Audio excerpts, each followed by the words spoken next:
ചിലക്ക് കൃപാസനം മാതാവിൽ അനുഭവമില്ലാത്തതുകൊണ്ട് വിശ്വാസം ചിലർക്ക് ആദ്യഘട്ടങ്ങളിൽ കുറവായി വരാം. ചിലർക്ക് അവരിൽ തന്നെ വിശ്വാസമില്ല. അവർ ചിന്തിക്കണം, എനിക്ക് ഉടമ്പടി പൂർത്തിയാക്കാൻ പറ്റുമായിരിക്കുമോ? അവർ തന്നെ എനിക്ക് ഉടമ്പടി പൂർത്തിയാക്കാൻ പറ്റുമോ? അപ്പോൾ ഇത് ഉടമ്പടി എന്ന് പറയുമ്പോൾ ഇതെൻ്റെ വലിയ മഹാസംഭവമാണ്, ഇത് ആർക്കും ചെയ്യാൻ പറ്റാത്ത കാര്യമാണെന്നുള്ളൊരു ധാരണയിലാണ് അവരങ്ങനെ പറയണത്. പക്ഷേ ഇത് ശരിക്കും പറഞ്ഞാൽ സിമ്പിളാണ്. സാധാരണ അതിന് നിങ്ങൾ ചെയ്യേണ്ട കാര്യങ്ങൾ, സാക്ഷ്യങ്ങൾ, ഈ സന്ത്രാസമൊന്നുമില്ലാതെ ഇങ്ങനെ സാക്ഷ്യങ്ങൾ കേട്ടുകൊണ്ടിരിക്കണം. സാക്ഷ്യങ്ങൾക്കുള്ള പ്രശ്നം വെച്ചാൽ നിങ്ങൾക്കറിയാം, സാക്ഷ്യങ്ങളുടെ പോക്ക് എന്ന് പറയുന്നത് ഒരു ധ്യാന കേന്ദ്രമായതുകൊണ്ട് സ്വാഭാവികമായി അവിടെ ദൈവം പ്രവർത്തിക്കും. അങ്ങനെ വരുന്ന സ്വാഭാവിക സാക്ഷ്യങ്ങളല്ല ഇവിടുത്തെ പ്രശ്നം. ഇവിടുത്തെ സാക്ഷ്യത്തിന് ഒരു ദൈവികമായ ലക്ഷ്യമുണ്ട്. എന്താണ് ലക്ഷ്യം? ആ ലക്ഷ്യം അമ്മയുടെ പ്രത്യക്ഷീകരണം സഭ സ്ഥിരീകരിക്കണം. അതാണ് പ്രശ്നം. അപ്പോൾ നമ്മുടെ പ്രശ്നം അല്ലത്, അത് ദൈവത്തിൻ്റെ പ്രശ്നമാണ്. അമ്മയുടെ പ്രത്യക്ഷീകരണം സമയഘടികാരം നെഞ്ചിൽ ചാർത്തി 10-8 സൂചി കാണിച്ച് ദുരന്തമുണ്ടാകാൻ പോണ പ്രാർത്ഥിക്കണമെന്ന് 2004 പ്രത്യക്ഷപ്പെട്ട് സന്ദേശം നൽകിയ അമ്മയുടെ ഈ പ്രത്യക്ഷീകരണം തിരുസഭ അംഗീകരിച്ച് ലോകത്തിന് മാതാവിൻ്റെ സന്ദേശം കൈമാറണം. അതാണ് അതിനു വേണ്ടിയാണ് ഉടമ്പടി തന്നിരിക്കുന്നത്. ഉടമ്പടി തന്നതിൻ്റെ കാരണം ഇപ്പോൾ എത്രയോ സ്ഥലങ്ങളിൽ പ്രത്യക്ഷീകരണം നടക്കുന്നു. അവിടെ ഒന്നും കൊടുക്കാത്ത ഒരു പ്രത്യേക രക്ഷാകര പദ്ധതി ആദ്യം 2015 ഈ അമ്മയുടെ പ്രത്യക്ഷീകരണത്തിൻ്റെ 10ാമത്തെ വർഷത്തിൽ, അത് 10ാം വർഷമായെന്ന് എനിക്ക് പോലും അതിനെക്കുറിച്ചൊരു കോൺഷ്യസ് ഇല്ലായിരുന്നു. കാര്യം കൃപാസനം വേറൊരു മോഡ് ഓഫ് സർവീസിൽ നന്നായിട്ട് പോയിക്കൊണ്ടിരുന്ന കാലമായിരുന്നു അത്. അപ്പോൾ ശുശ്രൂഷയ്ക്ക് പഞ്ഞമില്ലായിരുന്നു, ആൾക്കാർക്ക് കുറവില്ലായിരുന്നു, ഭംഗിയായിട്ട് പോയിക്കൊണ്ടിരിക്കുകയായിരുന്നു. 2015 ആദ്യമായിട്ട് ഈ പ്രത്യക്ഷീകരണ പ്രാർത്ഥന എന്ന് പറയുന്നത്. അപ്പോഴാണ് ഞാൻ പ്രത്യക്ഷീകരണ പ്രാർത്ഥന കിട്ടി. എന്താണ്? അമ്മ ആഗ്രഹിക്കുന്ന ഒരു കൃപാവര പദ്ധതി. അതൊന്നും എൻ്റെ വാക്കുകളൊന്നുമല്ല. അമ്മ ആഗ്രഹിക്കുന്ന ഒരു കൃപാവര പദ്ധതി കൃപാസനത്തിലും ഞങ്ങളുടെ കുടുംബത്തിലും നിറവേറാൻ ഇടയാക്കണമേ എന്നായിരുന്നു ആദ്യത്തെ പ്രത്യക്ഷീകരണ പ്രാർത്ഥനയുടെ ജിസ്റ്റ് എന്ന് പറയുന്നത്. അത് ആൾക്കാർ 6 മാസം പ്രാർത്ഥിച്ചപ്പോഴാണ് അമ്മ ആഗ്രഹിക്കുന്ന കൃപാവര പദ്ധതിയായിട്ടാണ് ഈ ഉടമ്പടി വരണത്. അമ്മ ആഗ്രഹിക്കുന്ന ഒരു കൃപാവര ദൈവികമായ പദ്ധതി എന്തിനാണ്? കൃപാസനത്തിലും ഞങ്ങളുടെ കുടുംബത്തിലും. അപ്പോൾ കുടുംബം അതിനകത്തുണ്ടേ. അപ്പോൾ കുടുംബത്തെ ഓറിയൻറ്റേറ്റ് ചെയ്തുകൊണ്ടാണ് ഈ അമ്മ ഇത് തന്നിരിക്കുന്നത്. അപ്പോൾ തന്നെ ഉടമ്പടിയുടെ എല്ലാ വിഷയങ്ങളിലും കുടുംബജീവിതം തന്നെയാണ്. കുടുംബജീവിതം എന്ന് പറയണത് അതിനകത്ത് ജോലി, വീട്, വിവാഹം. നിങ്ങളവർക്കും എപ്പോഴും അവർക്ക് എന്താ എപ്പോഴും ഇതൊക്കെ തന്നെ പറഞ്ഞുകൊണ്ടിരിക്കണത് എന്ന് എന്നുവെച്ചാൽ നമ്മളെപ്പോഴും പറയണത് എന്താണ്? മാനുഷ്യമായ വിഷയങ്ങൾ തന്നെയാണ് പറയണത് എല്ലാം. അതിൻ്റെ കാരണം വെച്ച് കഴിഞ്ഞാൽ കുടുംബം എന്ന് പറയണത് ഇതിനകത്ത് ഒരു പ്രധാനപ്പെട്ട ഫോക്കൽ പോയിൻ്റാണ്. കാര്യം കുടുംബം തകർച്ച നേരിടുന്ന, ദുരന്തം ഉണ്ടാകാൻ പോണ പ്രാർത്ഥിക്കണമെന്ന് പറയുമ്പോൾ നമ്മൾക്കറിയാം. അപ്പം ഞാൻ ചരിച്ചത് ഉടനെ പിറ്റേ മാസമാണ് സുനാമി ഉണ്ടായത്. പിന്നെ ഉടനെ ചിക്കൻ ഗുനിയ ഉണ്ടായി 2 കൊല്ലം കഴിഞ്ഞപ്പോൾ. പിന്നെ ഒരു 3 കൊല്ലം കഴിഞ്ഞപ്പോൾ നിപ്പ വൈറസ് വന്നു. പിന്നെ 2018 വന്നപ്പോൾ പ്രളയം വന്നു. 19 കോവിഡ് വന്നു. ഇങ്ങനെ ദുരന്തത്തിൻ്റെ ഒരു ഘോഷയാത്ര തന്നെ വന്നു. അപ്പം ഞാനും ആ ലെവലിലാണ് ചിന്തിച്ചുകൊണ്ടൊക്കെ ഇരിക്കണത്. പക്ഷേ എന്നാലും പ്രാർത്ഥന തന്നിരിക്കുന്നത് എന്താണ്? പ്രാർത്ഥന തന്നിരിക്കുന്നത് അമ്മ ആഗ്രഹിക്കുന്ന ഒരു കൃപാവര പദ്ധതി കൃപാസനത്തിലും ഞങ്ങളുടെ കുടുംബത്തിലും എന്നാണ് കിടക്കുന്നത്. ആ പ്രാർത്ഥനയിൽ 2015 ആ വെളിപാട് പ്രത്യക്ഷീകരണം, ആദ്യത്തെ പ്രത്യക്ഷ പ്രാർത്ഥന അതാണ്. അപ്പോഴേ കുടുംബമുണ്ട്. അപ്പോൾ ഏറ്റവും വലിയ ദുരന്തം എന്ന് പറയണത് ഞാൻ വിചാരിച്ചത് പ്രകൃതി ദുരന്തമായിരിക്കും എന്നാണ്. പക്ഷേ ഇപ്പോഴെന്താ ഈശോ പറയണത്? പ്രകൃതി ദുരന്തം മാത്രമല്ല, ഈ കാലങ്ങളിൽ ഏറ്റവും വലിയ ദുരന്തം സംഭവിച്ചത് കുടുംബങ്ങളിലല്ലേ? ഈ കാലങ്ങളിൽ ഏറ്റവും വലിയ ദുരന്തം സംഭവിച്ചത് കുടുംബങ്ങളിൽ ദുരന്തം സംഭവിച്ചാൽ പിന്നെ പ്രകൃതി സമാധാനമായിട്ടും കാര്യമില്ല. പിന്നെ കുടുംബം ദുരിതം അനുഭവിച്ചു. ഇപ്പം ചില ആൾക്കാർ വണ്ടി ഇടിച്ച് ചാകട്ടെ, എല്ലാം പെണ്ണുമ്പോൾ വഴക്കിട്ട് പോയില്ല, കുഞ്ഞുങ്ങളും പോയി, എനിക്കാരുമില്ല, പിന്നെ ചത്താലെന്താ? മറ്റുള്ള ദുരന്തങ്ങളെല്ലാം ആൾക്കാർക്ക് സെക്കൻഡറിയാണ്. നമ്മളെന്തിനാണ് രോഗമില്ലാതിരിക്കണം? എൻ്റെ കുഞ്ഞുങ്ങളെ പോറ്റണം. രോഗമില്ലാതിരിക്കണമെന്ന് ആഗ്രഹിക്കുന്നതിൻ്റെ പ്രധാനപ്പെട്ട ഘടകം എന്താണ്? എനിക്ക് ഒരമ്മ രോഗമില്ലാതിരിക്കണമെന്ന് ആഗ്രഹിക്കുന്നത് എന്തുകൊണ്ടാണ്? എൻ്റെ കണ്ണടയുന്നവരെ എൻ്റെ വരെ എങ്കിൽ എൻ്റെ കുഞ്ഞുങ്ങൾ എവിടെയെങ്കിലും ഒന്ന് എത്തിക്കണം. കുടുംബമാണ് പ്രശ്നം. അപ്പോൾ ഈ കൃപാസനത്തിൻ്റെ ഫോക്കൽ പോയിൻ്റ് ദൈവികമായ ലക്ഷ്യങ്ങളിൽ ഫോക്കസ് ചെയ്തിരിക്കുന്ന കുടുംബത്തെയാണ്. ഈ കുടുംബം ലോകം മുഴുവൻ തകർന്നുകൊണ്ടിരിക്കുകയാണ്. അതിൻ്റെ ഒരു ചീവ് ഇപ്പോഴാണ് നമുക്ക് തട്ടണമെന്ന്. യൂറോപ്പൊക്കെ നേരത്തെ തകർന്നതിൻ്റെ കൂടെ പള്ളിയും തകർന്നു. കുടുംബം തകർന്നപ്പോൾ പള്ളിയും തകർന്നു.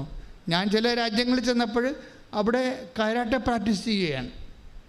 അച്ഛാ കുടുംബം തകർന്നു അവിടെ. അപ്പോൾ എന്ത് പക്ഷേ കഴിഞ്ഞാൽ കുടുംബം തകർന്ന് പള്ളി തകരും, അതുപോലെ തന്നെ സഭ തകരും, എല്ലാം തീരും. കാരണം ദൈവത്തിൻ്റെ പദ്ധതികൾ കുടുംബത്തോടാണ് ആദ്യകാലം മുതലേ ഉണ്ടായിരുന്നത്. ഇപ്പോൾ നിങ്ങളെപ്പോഴും ശ്രദ്ധിക്കേണ്ട, ഇപ്പോൾ ഡൈവേഴ്സുകാരും കോടതി കൊടുത്തിരിക്കുന്നവരും അതിൻ്റെ റിസൾട്ടിന് വേണ്ടി ഉടമ്പടി ചെയ്തിരിക്കുന്നവരും ഒക്കെ മനസ്സിലാക്കേണ്ടത്, നിങ്ങൾ വിചാരിക്കണത് എങ്ങനെയെങ്കിലും ഈ കാലമാടനിടയ്ക്ക് രക്ഷപ്പെടണം, അല്ലെങ്കിൽ അവളുടെ പഠിപ്പിൻ്റെ അധ്യത്വമാണ്, അവൾ പോയിട്ട് അവിടെ വേറെ ആൾക്കാർ കമ്പനി അടിക്കുകയാണ്. അറിയാൻ പാടില്ലേ, ഇയാൾ സ്വന്തമായിട്ട് കൃതിക്കാൻ ഇവിടെ നാട്ടിലിരുന്നുകൊണ്ട് കൃതിക്കാണ്. അവളുടെ ഡ്യൂട്ടി കൊണ്ട് ഭാരം കൊണ്ട് ചിലപ്പോൾ സമയത്ത് വിളിക്കുമ്പോൾ ഫോൺ എടുക്കത്തില്ല. എടുക്കാഞ്ഞിട്ടല്ല, എടുക്കാൻ പറ്റത്തില്ല. അതൊക്കെ നിങ്ങളൊക്കെ ഹോസ്പിറ്റലിൽ ചെന്നാൽ മാത്രമേ അറിയാൻ പറ്റത്തുള്ളൂ. അത് വർക്ക് ചെയ്യുന്ന സ്ഥലത്ത് ചെന്നാൽ മാത്രമേ അവരെന്തുമാത്രം പ്രഷർ, ടെൻഷൻ, ഇതൊന്നും മനസ്സിലാക്കാനുള്ള ഒരു സ്നേഹം കുറച്ച് കഴിയുമ്പോൾ ആൾക്കാർക്ക് നഷ്ടപ്പെട്ടു പോകും. ഈ അകൽച്ച എന്ന് പറയുമ്പോൾ മലയാളികളുടെ ഏറ്റവും വലിയ ഈ വരാൻ പോണ ഏറ്റവും വലിയ പ്രോബ്ലം എന്ന് പറയുന്നത് അകൽച്ചയാണ്. ശരിക്കും നമ്മൾ കുടുംബത്തിൽ വരുമ്പോൾ ഒരു മിനിമം കാഷ്വാലിറ്റി നമുക്ക് കുടുംബത്തിൽ ഒരുമിച്ച് ജീവിക്കുമ്പോൾ ഉണ്ടാകും. ഒരുമിച്ച് ജീവിക്കുമ്പോൾ ഇഷ്ടാനിഷ്ടങ്ങളൊക്കെ ഉള്ള കാരണവും താല്പര്യങ്ങളൊക്കെ വ്യക്തിപരമായത് കാരണം ചിലപ്പോൾ ചില ക്രാഷ് ഉണ്ടാകും. പക്ഷേ അത് 10% പക്ഷെ അകന്നിരിക്കുമ്പോൾ ഉള്ള ക്രാഷ് ഒരു 50% വരെ ചെല്ലും. എന്താ കാര്യത്തിൽ ഈ അകന്നിരിക്കുമ്പോഴുള്ള റിലേഷൻസ് മുഴുവൻ ഇക്കണോമിക് ഫൈനാൻസ് റിലേഷനാണ്. Not body relation, not mental relation. സ്കൈപ്പിലൊക്കെ കാണാമെന്നൊക്കെ പറഞ്ഞാൽ കുറച്ച് ബോറടിക്കത്തില്ലേ മനുഷ്യന്? എന്തൊക്കെ പറഞ്ഞാലും മനുഷ്യന് ബോറെന്ന് പറഞ്ഞ സാധനം ഉണ്ടല്ലോ, അത് കുറച്ച് കഴിയുമ്പോൾ അടിക്കും നമുക്കിട്ട് വന്ന്. നമ്മൾ തിരിച്ചടിക്കാൻ വല്ലതും പറ്റുമോ ബോറിനിട്ട്? അത് സഹിക്കാൻ പറ്റത്തുള്ളൂ. അപ്പോൾ കുറച്ച് കഴിയുമ്പോൾ ഈ സംവിധാനങ്ങളൊന്നും സപ്പോർട്ടീവ് അല്ലാത്ത സമയം വരും.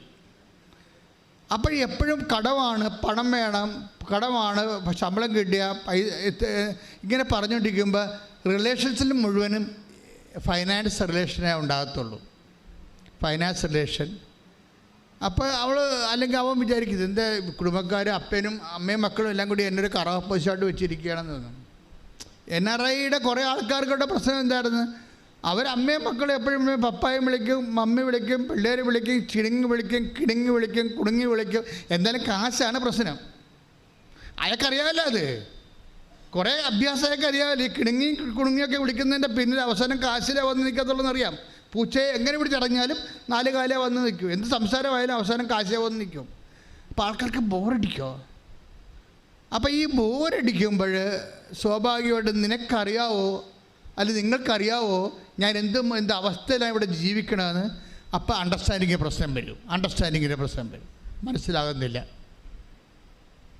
അപ്പോൾ ഇവിടുത്തെ കേമത്വം കഷ്ടപ്പാട് ഇവരും അങ്ങോട്ട് കെട്ടിയെഴുന്നേൽക്കുക, അങ്ങോട്ടും ഇങ്ങോട്ടും കെട്ടിയെഴുന്നേൽത്തിൽ എന്ത് കാണിക്കാനാ? ഒന്നും കാണിക്കാനില്ല. പക്ഷേ അതേസമയം തന്നെ ഞാൻ മനസ്സിലാക്കുന്ന വേറൊരു സത്യമുണ്ട്. കിട്ടുന്ന സമയം 10 മിനിറ്റ് ആണെങ്കിൽ 10 മിനിറ്റ് വീഡിയോ കോൺഫറൻസിൽ ജപമാല ചെല്ലണവരെ ഞാൻ കണ്ടിട്ടുണ്ട്. 10 മിനിറ്റേ കിട്ടത്തുള്ളൂ അവർക്ക്, 2 പേർക്ക് കിട്ടണ്ടില്ല സമയം. അപ്പോൾ കിട്ടുന്ന സമയത്ത് അവർ ദൈവത്തിന് അതിനകത്ത് കക്ഷി ചേർക്കും. അങ്ങനെ വന്നു കഴിഞ്ഞാൽ അതുകൊണ്ടാണ് ഈ എപ്പോഴും നമ്മൾ കുടുംബം സെറ്റ് ചെയ്യുമ്പോൾ ഒരേ വിശ്വാസത്തിലുള്ളവർ സെറ്റ് ചെയ്യണമെന്ന് പറഞ്ഞതിൻ്റെ കാരണം അതാണ്. നിങ്ങൾ ഒരേ ജോലി അനുസരിച്ചാണ് സെറ്റ് ചെയ്യണത്. ഒരേ ജോലി, PR അല്ലങ്ങനെയൊക്കെയുള്ള കാര്യങ്ങൾ വെച്ച് സെറ്റ് ചെയ്യണത്. പക്ഷേ അതുപോലെ തന്നെ പ്രധാനപ്പെട്ടതാണ് ഒരേ വിശ്വാസം എന്ന് പറയുന്നത്.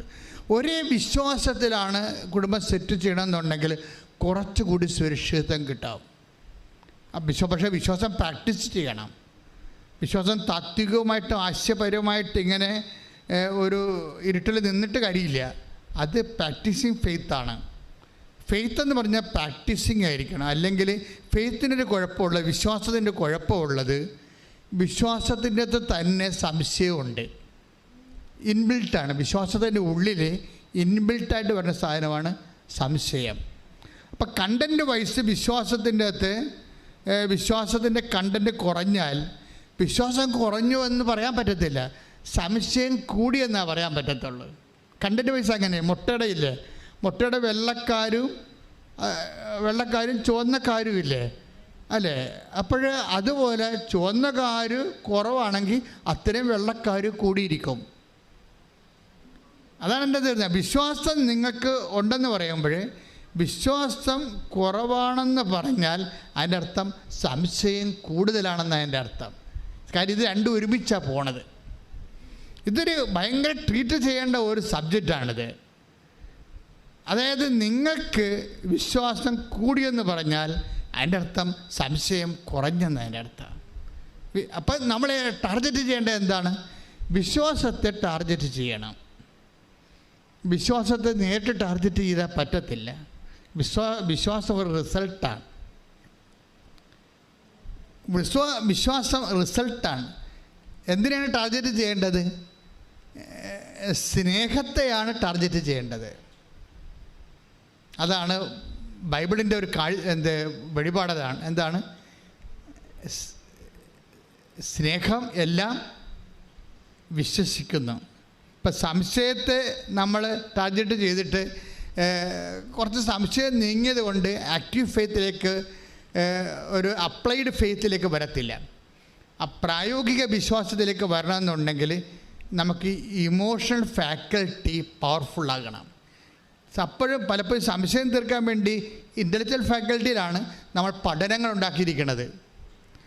പഠനങ്ങൾ എപ്പോഴും ബൗദ്ധികമായ ഫാക്കൽറ്റിയിൽ മാത്രമേ അത്, പക്ഷേ അതിൻ്റെ കൂടെ സംശയങ്ങൾ തീർന്നാലും ഒരു ആക്റ്റീവ് ഫെയ്ത്തിലേക്ക്, ആ വിശ്വാസം പ്രയോഗിക്കുന്ന അവസ്ഥയിലേക്ക് വരണമെന്നുണ്ടെങ്കിൽ ആശയപരമായിട്ട് നമ്മൾ ഓക്കെ ആയാൽ മാത്രം പോരാ, നമ്മൾ വൈകാരികമായിട്ട് ഓക്കെ ആകണം. വൈകാരികമായിട്ട് ആരുമായിട്ട് ഓക്കെ ആകണം? ദൈവമായിട്ട് ഓക്കെ ആകണം. എന്ന് വെച്ചാൽ അർത്ഥം എന്താണ്? ദൈവമായിട്ടുള്ള സ്നേഹത്തിൻ്റെ ലെവല് വർദ്ധിപ്പിക്കണം. ഈ ദൈവമായിട്ടുള്ള സ്നേഹത്തിൻ്റെ ലെവല് വർദ്ധിപ്പിക്കാൻ വേണ്ടിയാണ് ഉടമ്പടിയിൽ അതിൻ്റെ ഫോർമുലയുണ്ട് മുഴുവനും. അത് നിങ്ങൾ എപ്പോഴും ചെയ്യണം. ഉടമ്പടിയിൽ വരുമെന്ന പ്രശ്നം ചില ആൾക്കാർക്ക് ഇടിപെട്ട് സാക്ഷ്യങ്ങൾ പറയാൻ കാര്യം, ദൈവവുമായിട്ടുള്ള ഇവരുടെ വൈകാരിക ബന്ധം പെട്ടെന്ന് ബൂസ്റ്റഡ് ആവും. ഉടമ്പടിയിൽ ദൈവമായിട്ടുള്ള, ഇപ്പോൾ ചെറിയ പറഞ്ഞു, ഞാൻ നല്ല വെയിലായിരുന്നു അച്ഛാ, ഇപ്പം ഇന്നലെയൊക്കെ പറയണ നല്ല ചെറുപ്പകാലത്തൊക്കെ വന്നപ്പോൾ ഇടിപെട്ട് സാക്ഷ്യം പറഞ്ഞു, നല്ല വെയിലായിരുന്നു, വേറെ തൊലിച്ചു, ഞാൻ 10 രൂപ കൊണ്ട് പ്രേക്ഷിത പ്രവർത്തനത്തിൽ ചെന്നപ്പോൾ തന്നെ കൊന്തയിട്ട ഒരാൾ എന്നെ കളിയാക്കിയെന്ന്. അപ്പോൾ എനിക്ക് സങ്കടം വന്നു.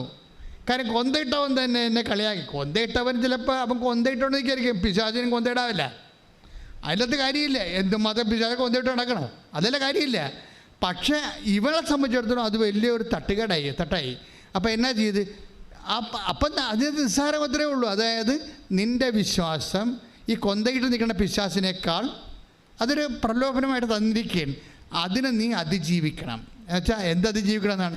വിശ്വാസം അതിജീവിക്കണം എന്നല്ല, എന്നോടുള്ള നിൻ്റെ സ്നേഹം ഈ കൊന്തയിട്ട പിശാചത്തിൽ നൽകുന്ന പ്രലോഭനത്തെക്കാൾ നിൻ്റെത് ഉയർത്തണം. ദാറ്റ് മീൻസ് നീ സ്നേഹത്തിൽ വളരണം. ശ്രുതികട്ടെ ഹല്ലേലൂയ, ഹല്ലേലൂയ, യേശുവേ ആരാധന, യേശുവേ ഹല്ലേലൂയ, ഹല്ലേലൂയ, ഹല്ലേലൂയ, യേശുവേ സ്തുതി, hallelujah, hallelujah, hallelujah, hallelujah, hallelujah, hallelujah, യേശുവേ സ്തുതി, hallelujah, hallelujah, hallelujah, hallelujah, hallelujah, hallelujah.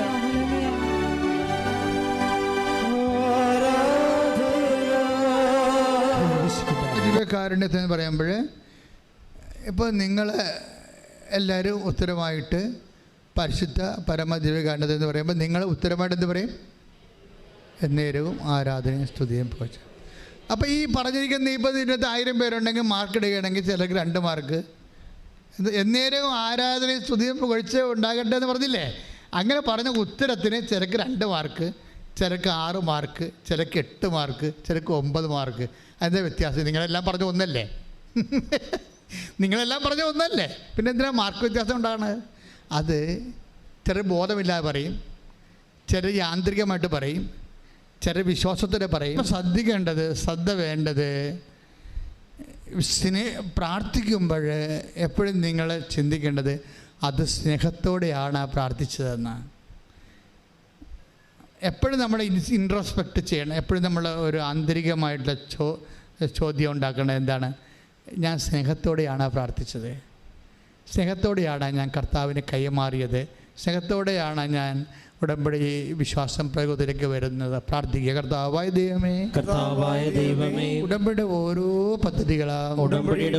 പദ്ധതികളും പ്രക്രിയകളും ഞാൻ നിറവേറ്റുമ്പോൾ ദൈവസ്നേഹത്തോടെ നിറവേറ്റുവാൻ എന്നെ സഹായിക്കണമേ. ഇത് പെട്ടെന്ന് ബൂസ്റ്റപ്പ് ആവും സ്നേഹത്തെ നിങ്ങൾ അഡ്രസ്സ് ചെയ്ത് കഴിഞ്ഞാൽ. ഇപ്പം ഞാനൊക്കെ വന്ന ഒരു വഴിയാണ് ഞാൻ നിങ്ങൾ പറയണത്. ഞാൻ വന്ന വഴിയൊന്നുമല്ല, ബൈബിളിലുള്ള എല്ലാം ഈ ടൈപ്പാണ്. ഇന്നലെ കെസ്സിയ എന്നും പറഞ്ഞൊരു മോളുടെ സാക്ഷ്യങ്ങൾ. കെസ്സിയയുടെ പ്രോബ്ലം, കെസ്സിയ അപ്പനെയും കൊണ്ട് വന്നിരിക്കുകയാണ് ഇവിടെ. എനിക്ക് ഈ ആഴ്ചയിൽ ഏറ്റവും ടോപ്പായിട്ട് എന്നെ സ്പർശിച്ചത് കെസ്സിയയുടെ സാക്ഷ്യമാണ്.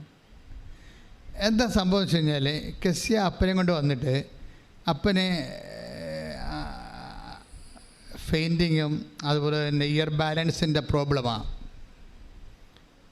അപ്പോൾ ഇയർ ബാലൻസിന് അപ്പോൾ കെസ്സിയുടെ ഒരു പ്രത്യേകത, ഉടമ്പടിയുടെ ധ്യാനങ്ങളെല്ലാം ഇവൾ പ്രാർത്ഥിച്ചാണ് കേൾക്കണത്. ഉടമ്പടിയുടെ ധ്യാനം കൂടാൻ വേണ്ടി കൂടും. ഉടമ്പടി എടുക്കുമ്പോൾ നിങ്ങൾക്കറിയാമല്ലോ, ധ്യാനം കൂടണമെന്ന് പറഞ്ഞാൽ എന്താണ്? അപ്ഡേഷൻസ് ഉണ്ടാകണത് എല്ലാം ഇവിടെ. നിങ്ങളുടെ സബ്ജക്റ്റ് എപ്പോൾ സംസാരിക്കുമെന്ന് ആർക്കും അറിയാൻ പറ്റത്തില്ലല്ലോ. ഉടമ്പടി എന്ന് പറയുമ്പോൾ പുറപ്പാട് 25-35 വെച്ചുള്ള സംസാരമാണ്. കാര്യം ഞാൻ എൻ്റെ ജനങ്ങളോട് കൃപാസനത്തിൽ നിന്ന് സംസാരിക്കുമെന്നല്ല പറഞ്ഞിരിക്കുന്നത്. അപ്പോൾ അങ്ങനെ സംസാരിക്കുമ്പോൾ ഉടമ്പടി ധ്യാനത്തിന് മറ്റു വചന പ്രഘോഷങ്ങളെക്കാളും സന്ദേശവിഹിതമായിട്ട് വ്യത്യാസങ്ങളുണ്ട്. കാരണം നിങ്ങളുടെ വിഷയം ചിലപ്പോൾ സംസാരിച്ചെന്ന് വരും കർത്താവ്. നിങ്ങളിപ്പോൾ ഇന്ന് കടന്നു പോകുന്ന പർട്ടിക്കുലർ പ്രോബ്ലം നിങ്ങൾക്കറിയാമല്ലോ. നമ്മൾ ദൈവത്തോട് അടുക്കുമ്പോൾ കരയാൻ മാത്രമേ നമുക്ക് നേരം ഉണ്ടാകത്തുള്ളൂ. സ്നേഹം കൊണ്ടും കേട്ടും മനസ്സിലാക്കിയും നമ്മളറിയാതെ ഇങ്ങനെ ദൈവം ഇത്രയും നമ്മളൊരു കൃപയും കീടമൊക്കെ ഇട്ടും നമുക്ക് നമ്മുടെ നാട്ടുകാർ പോലും നമ്മൾ അംഗീകരിക്കണില്ല, നമ്മുടെ വീട്ടുകാർ പോലും നമ്മൾ അംഗീകരിക്കണില്ല. വീട്ടിൽ തന്നെ ഗ്രൂപ്പിസമാണ്. അപ്പോൾ അങ്ങനെയൊക്കെ വരുമ്പോൾ നമുക്കറിയാം ഈ വീട്ടിൽ എനിക്കൊരു വിലയുമില്ല. അപ്പോൾ അങ്ങനെ ഇപ്പം നിൻ്റെ വീട്ടിൽ നിനക്ക് വിലയില്ലാത്തൊരവസ്ഥയാണെന്ന് വിചാരിച്ചോ. ചിലപ്പോൾ അവരുടെ അനീതിയായിരിക്കും, ചിലപ്പോൾ നിൻ്റെ കയ്യിരിപ്പ് കൊണ്ടായാലും, പക്ഷേ ഫീൽ ചെയ്യണത് നിനക്കാണ്. പക്ഷേ ഇങ്ങനെ ഒരു പൊസിഷനാണെങ്കിൽ പോലും ആരും തരാത്തൊരു വില ദൈവം നമുക്ക് തരും. അത് നമ്മുടെ സാക്ഷ്യങ്ങൾ കേൾക്കുമ്പോൾ മനസ്സിലാകും. ഇത് ആരും അപ്പം സ്വന്തം വീട്ടുകാർ പോലും തരാത്ത വില. അപ്പോഴും നീ എപ്പോഴും മനസ്സിലാക്കേണ്ട ഇതാണ്, നിൻ്റെ വീട്ടിൽ പോലും നിനക്കില്ലാത്ത വില ദൈവത്തിൻ്റെ തിരുസേന നിനക്കുണ്ട്. പക്ഷെ നീ ഇത് കണ്ടെത്തണം. പ്രാർത്ഥിക്കുക. കർത്താവ് ദൈവമേ, നിനക്ക് എന്നോട് നീ കൽപ്പിക്കുന്ന വില മനസ്സിലാക്കാനുള്ള കൃപ എനിക്ക് നൽകണമേ. നീ എനിക്ക് കൽപ്പിക്കുന്ന വില മനസ്സിലാക്കാനുള്ള കൃപ എനിക്ക് നൽകണമേ. അപ്പൊ കെസ്സിയ വന്ന് പറഞ്ഞത്, അവളുടെ അപ്പൻ ഇങ്ങനെ ഇയർ ബാലൻസ് ആയിട്ട് ഡോക്ടർ പറഞ്ഞു, ഇനി നിങ്ങളുടെ നിങ്ങളുടെ പഴയ ജോലിയൊന്നും ചെയ്യാൻ പറ്റത്തില്ലെന്ന് പറഞ്ഞു. അപ്പോൾ ഇനി കുടുംബം അരിമുട്ടിയല്ലോ, ഇനി എന്ത് ചെയ്യും എന്നൊക്കെ വിചാരിച്ചുകൊണ്ട് വിഷമിക്കുമ്പോൾ പെട്ടെന്ന് ഉടമ്പടി ധ്യാനത്തിലൂടെ പറയുന്നു, നിങ്ങൾ ഉടമ്പടിയിലാണെങ്കിൽ ഉടമ്പടി ധ്യാനത്തിനെ ശ്രദ്ധിക്കണം. ആ ധ്യാനത്തിലൂടെ കർത്താവ് നിങ്ങളോട് സംസാരിക്കുമെന്ന് പറഞ്ഞു. അപ്പോൾ ഇത് കേട്ട ഉടനെ പിന്നെ എന്താ കെസ്സിയോട് പറഞ്ഞത്, ഉടമ്പടിയിലിരിക്കുന്ന വ്യക്തികൾ മറ്റു വ്യക്തികളുടെ സ്വരങ്ങൾ ശ്രദ്ധിക്കണം. ഇതൊക്കെ ഞാനിങ്ങനെ ഓർത്ത് പറയണമല്ലേ. ഇവിടെ വരുമ്പോൾ കുറേ കാര്യം കർത്താവ് എനിക്ക് പറഞ്ഞു തരും. അപ്പോൾ അത് ഞാൻ പറഞ്ഞുകൊണ്ടിരിക്കുന്ന സമയത്ത് കർത്താവ് വേറെ കാര്യങ്ങൾ പറയും. അപ്പോൾ അതൊക്കെ ഞാൻ ഞാൻ കേൾക്കണ മനസ്സിൽ ഈശോ കേൾക്കണം, അപ്പം ഈശോ പറഞ്ഞ് കേൾക്കണ കാര്യങ്ങൾ നിങ്ങളോട് പറയും. പക്ഷേ ഇത് ആരെങ്കിലും കർത്താവ് ഉദ്ദേശിക്കുന്നുണ്ടാവും. അതുകൊണ്ടാണ് ദൈവത്തിൻ്റെ മുമ്പിൽ നിങ്ങൾക്ക് വില ഉണ്ടെന്ന് പറയാൻ കാര്യം. ദൈവത്തിൻ്റെ മുമ്പിൽ നിങ്ങൾ എത്ര കെട്ടേണ്ട മനുഷ്യരാണെന്ന് പറഞ്ഞാലും ദൈവം നിങ്ങളുടെ വില ഒരിക്കലും കുറയത്തില്ല. സ്വർണം പോലെയല്ലേ, സ്വർണത്തിൻ്റെ വില കുറയത്തില്ലല്ല, ചളങ്ങിയാലും കുറയത്തില്ല, അത് കറുത്താലും കുറയത്തില്ല, വില കുറയത്തില്ല അതിൻ്റെ. അപ്പം അതുപോലെ നീ സ്വർണ്ണമാണ് വിലാപങ്ങളുടെ പുസ്തകത്തിൽ നമ്മളോട് പറഞ്ഞിട്ടുണ്ട്, നീ സ്വർണ്ണമാണ് എനിക്കെന്ന്. സ്വർണം മങ്ങിപ്പോയത് എന്താണെന്നൊക്കെ ചോദിക്കുന്നുണ്ട്, പക്ഷേ വില കുറഞ്ഞത് എന്താണെന്ന് പറഞ്ഞിട്ടില്ല. Take the word of God. വിലാപങ്ങൾ 4-ാം അധ്യായം 1-ാമത്തെ വാക്യം. സ്വർണം എങ്ങനെ മങ്ങിപ്പോയി, തങ്കത്തിന് എങ്ങനെ മാറ്റം വന്നു, വിശുദ്ധ മന്ദിരത്തിൻ്റെ കല്ലുകൾ വഴിക്കവലയിൽ ചിതറിക്കിടക്കുന്നു. അതായത് ഇസ്രായേലിനെ കുറിച്ചും വിശ്വാസത്തെക്കുറിച്ചും ദൈവപൈതലിനെ കുറിച്ചും പറയുന്നത് ദൈവം ചോദിക്കണം എങ്ങനെ, സ്വർണത്തിൻ്റെ വില എങ്ങനെ കുറഞ്ഞെന്നല്ല ചോദിക്കണത്. അങ്ങനെ ഒരിക്കലും കുറയത്തില്ല. നീ സ്വർണമാണ്, നിനക്ക് സംഭവിക്കാൻ സാധ്യതയുള്ളത് എന്താണ്? മങ്ങിപ്പോകാം.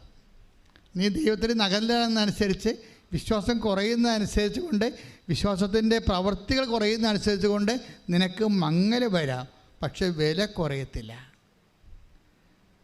അതുകൊണ്ട് തന്നെ ദൈവത്തിൻ്റെ നമ്മുടെ വീട്ടുകാരുടെ മുമ്പിൽ നമുക്ക് വില കുറഞ്ഞാലും ദൈവ തിരുസന്നിധിയിൽ ഒരിക്കലും നമ്മുടെ വില ഇടിയത്തില്ല. അതാണ് നമ്മുടെ കോൺഫിഡൻസിൻ്റെ തന്നെ. ദൈവ തിരുസന്നിധി വരുമ്പോൾ നമ്മുടെ കോൺഫിഡൻസ് അതായിരിക്കണം. കാര്യം നിങ്ങളുടെ പാപങ്ങൾ കൊണ്ടോ, ഇപ്പോൾ ചില ആൾക്കാർ പറഞ്ഞാൽ എന്താണ്, അയ്യോ ഞാൻ പാപിയാണ്, എനിക്ക് ഉടമ്പടി പൂർത്തിയാക്കാൻ പറ്റുമോ, ഞാൻ പാപാവസ്ഥ ജീവിക്കുന്ന ആളാണ്, എനിക്ക് ഉടമ്പടി പൂർത്തിയാക്കാൻ പറ്റുമോ എന്ന് പറഞ്ഞുകൊണ്ട് നീയാണ് വിഡ്രോ ചെയ്ത് പോണത്. പക്ഷേ കർത്താവ് എന്താ പറയണത്, നീ ഇപ്പോഴും സ്വർണം തന്നെയാണ്, മങ്ങിപ്പോയിട്ടുണ്ടെന്ന കാര്യം സത്യമാണ്, പക്ഷെ നിൻ്റെ വില കുറച്ച്. പുസ്തകം 43-ാം അധ്യായം 4-ാമത്തെ വാക്യം. നീ എനിക്ക് വിലപ്പെട്ടവനും, പറഞ്ഞ് നീ എനിക്ക് വിലപ്പെട്ടവനും ബഹുമാന്യനും പ്രിയങ്കരനും ആയതുകൊണ്ട് നിനക്ക് പകരമായി മനുഷ്യരെയും നിന്റെ ജീവന് പകരമായി ജനതകളെയും ഞാൻ നൽകുന്നു. ഭയപ്പെടേണ്ട. എന്ത് പ്രശ്നം വന്നാലും ഈ വചനങ്ങൾ നിങ്ങൾ മറന്നു പോരുത്. ഇത് നിങ്ങൾക്കറിയാം, ഇത് ഓൺലൈൻ ലീസോ ഈ ധ്യാനം നയിച്ചുകൊണ്ടിരിക്കുന്നതുകൊണ്ടാണ് ഈ ചെറിയ കൺഫ്യൂഷൻ ഞങ്ങൾ തമ്മിലുള്ളത്. അതായത് ഇപ്പോൾ ആദ്യം പറഞ്ഞത് എന്താണ്, വിലാപങ്ങൾ. നീ എന്തവസ്ഥയിലാണെങ്കിലും തങ്കമാണ്. ഇപ്പോഴും മങ്ങിപ്പോകാം, പക്ഷേ വില കുറഞ്ഞിട്ടില്ല. ഉടമ്പടി എടുക്കാൻ വരുന്ന ഓരോ മനുഷ്യരും അറിയേണ്ടതാണ്, എൻ്റെ പാപാവസ്ഥ, എൻ്റെ ജീവിത രീതി എന്ത് തന്നെയായാലും ദൈവത്തിരുസന്നിധിയിൽ എൻ്റെ വില കുറഞ്ഞിട്ടില്ല. കൈയടിച്ച് ശ്രുതികടല്ലേ.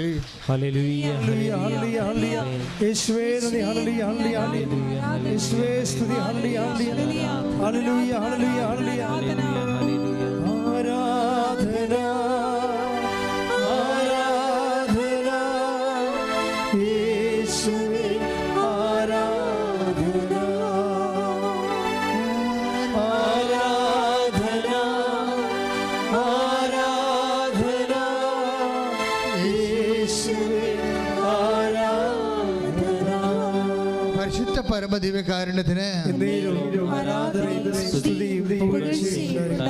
അപ്പോൾ അതുകൊണ്ടാണ് ഉടമ്പടിയുടെ എഫിക്കസി ഓഫ് കവനന്റ്. അതായത് നമ്മളെ തന്നെ വിലയിടിച്ചാലും അങ്ങനെ നമ്മൾ ചിന്തിച്ചാലും ദൈവം അങ്ങനെ ചിന്തിക്കുന്നില്ല. അതുകൊണ്ട് തന്നെ നീ ഫ്രഷായിട്ടാണ് നീ ദൈവസന്നിധിയിൽ ഉടമ്പടി എടുക്കുന്നത്. പക്ഷേ ഉടമ്പടി എടുക്കുമ്പോൾ നിനക്കെന്താ ചെയ്യേണ്ടത്, നിനക്കിതിനെക്കുറിച്ച് ഒരു മിനിമം, ഇപ്പോൾ കെസിയായോട് പറഞ്ഞത് എന്താണ്, ഡോക്ടർ പറഞ്ഞത് എന്താണ്, അപ്പായി ഇനി ജോലിക്ക് പോയിട്ടത് കേട്ടോ, അപ്പായിക്ക് ഇയർ ബാലൻസിൻ്റെ പ്രോബ്ലമാണ്, അത് തിരിച്ച് വീണ്ടും വരുമെന്ന് പറയും. അപ്പോൾ അരിമുട്ടിപ്പോയില്ലേ, അരിമുട്ടിക്കഴിഞ്ഞപ്പോൾ അവൾ ഉടമ്പടി എടുത്ത് പറഞ്ഞ് അരിമുട്ടിയല്ല ഈശോ എന്ന് പറഞ്ഞു. ഇത് ചില ഈ മനുഷ്യന്മാരുടെ പ്രോബ്ലം എന്ന് വെച്ച് കഴിഞ്ഞാൽ അവർ ഈ വിശ്വാസ ലെവലിനേക്കാൾ ചിലർക്ക് വിശ്വാസ ലെവൽ നെഗ്ലിജിബിളായിട്ട് കളയും. എന്നാൽ അതൊരു അവഗണിക്കാൻ പറ്റുന്നൊരു കാര്യമായിട്ട് കരുതും. കാര്യം അവർക്ക് വിശ്വാസത്തേക്കാൾ ഉപരി സ്നേഹമാണ് മുറ്റി നിൽക്കുന്നത്. നിൻ്റെ ഹൃദയത്തിൽ വിശ്വാസം കൂടിയാൽ, അല്ല സ്നേഹം കൂടിയാൽ പിന്നെ വിശ്വാസം ഒരു വിഷയമാകത്തില്ല. ചില ആൾക്കാർ വന്ന് ചോദിക്കുമല്ലോ, വന്ന് അവിടെ വന്ന് വെച്ചും ഉടമ്പടി എടുക്കണം, നോക്കാം, പോയി നോക്കാം, മറ്റുള്ളവരുടെ സാക്ഷിയൊക്കെ കേൾക്കാം, അല്ലെങ്കിൽ അമ്മയെ കൊണ്ട് ഉടമ്പടി എടുപ്പിച്ചിട്ട് നോക്കാം, അമ്മയ്ക്ക് എന്ത് കിട്ടിയെന്ന് അറിയാം. ഇങ്ങനെയൊക്കെ ടെസ്റ്റ് അടിക്കാൻ വേണ്ടി ചില ആൾക്കാർ വരുന്നില്ലേ, ഓ അവൻ്റെ കാര്യം പോക്കായിരിക്കും. എന്താ കാര്യം? അവൻ ടെസ്റ്റ് ചെയ്യണത് ആരെയാ? കർത്താവിനെയല്ല ടെസ്റ്റ് ചെയ്യണത്. അവൻ ടെസ്റ്റ് ചെയ്യണത് ആരെയാണ് ശരിക്കും? അവനെ തന്നെ ടെസ്റ്റ് ചെയ്യണം. എന്താണ്? എനിക്കിത് പറ്റത്തില്ലെന്ന് അവൻ തന്നെത്താൻ ധരിക്കുന്നു. എനിക്ക് ഉടമ്പടി പറ്റത്തില്ലെന്ന് ധരിക്കുന്നു. പക്ഷേ ദൈവം എന്താ പറയണത്? നിനക്ക് പറ്റുമെന്നാണ് ദൈവം പറയണത്. എന്താണ്? നീ ഇപ്പോഴും തങ്കവാ, നിൻ്റെ വില കുറഞ്ഞിട്ടില്ല, നീ നിന്നെ തന്നെ മോശമായിട്ട് അണ്ടർ എസ്റ്റിമേറ്റ് ചെയ്യേണ്ടതാണ്. അപ്പോൾ ആദ്യം ചെയ്യേണ്ടത് ഉടമ്പടിയിലേക്ക് വരുമ്പോൾ അണ്ടർ എസ്റ്റിമേറ്റ്, നമ്മളെ തന്നെ വില കുറച്ച് കളയുന്ന ആ സംഭവം മാറ്റിവെക്കണം. മാറ്റിയിട്ട് എൻ്റെ കർത്താവ് എന്നെ ഇവിടെ കൊണ്ടുവന്നത് എൻ്റെ ദൈവം തന്നെയാണ്. ഇന്നും ദൈവതിരുസ്ഥൻ്റെ എനിക്ക് വിലയുള്ളത് കൊണ്ടാണ് എൻ്റെ കണ്ണീരിൻ്റെ കാലത്ത് ആര് പറഞ്ഞാലും എന്ത് കേട്ടാലും ഇവിടെ ഞാൻ വന്നതിൻ്റെ കാരണം എന്ന് പറഞ്ഞ് നീ ദൈവമായിട്ട് കൈ കൊടുക്കണം. എന്താ കാര്യം? നിൻ്റെ ജീവിതം എല്ലാം പുതുതായിട്ട് തുടങ്ങാൻ പോകുകയാണ്. ഇനി നിൻ്റെ ജീവിതം ദൈവം തീരുമാനിക്കും, വേറെ ആരും തീരുമാനിക്കാനില്ല. ബാങ്കുകാർ തീരുമാനിക്കത്തില്ല, ഡോക്ടർ തീരുമാനിക്കത്തില്ല, ആരുമേ തീരുമാനിക്കത്തില്ല. നിൻ്റെ കാര്യം ആര് തീരുമാനിക്കും? നിന്റെ ദൈവം തീരുമാനിക്കും. കൈയടിച്ച് ശ്രദ്ധിക്കട്ടെ. ഹല്ലേലൂയ, ഹല്ലേലൂയ, യേശുവേ ആരാധന, ആരാധന, ഹല്ലേലൂയ, ഹല്ലേലൂയ, ഹല്ലേലൂയ, ഹല്ലേലൂയ,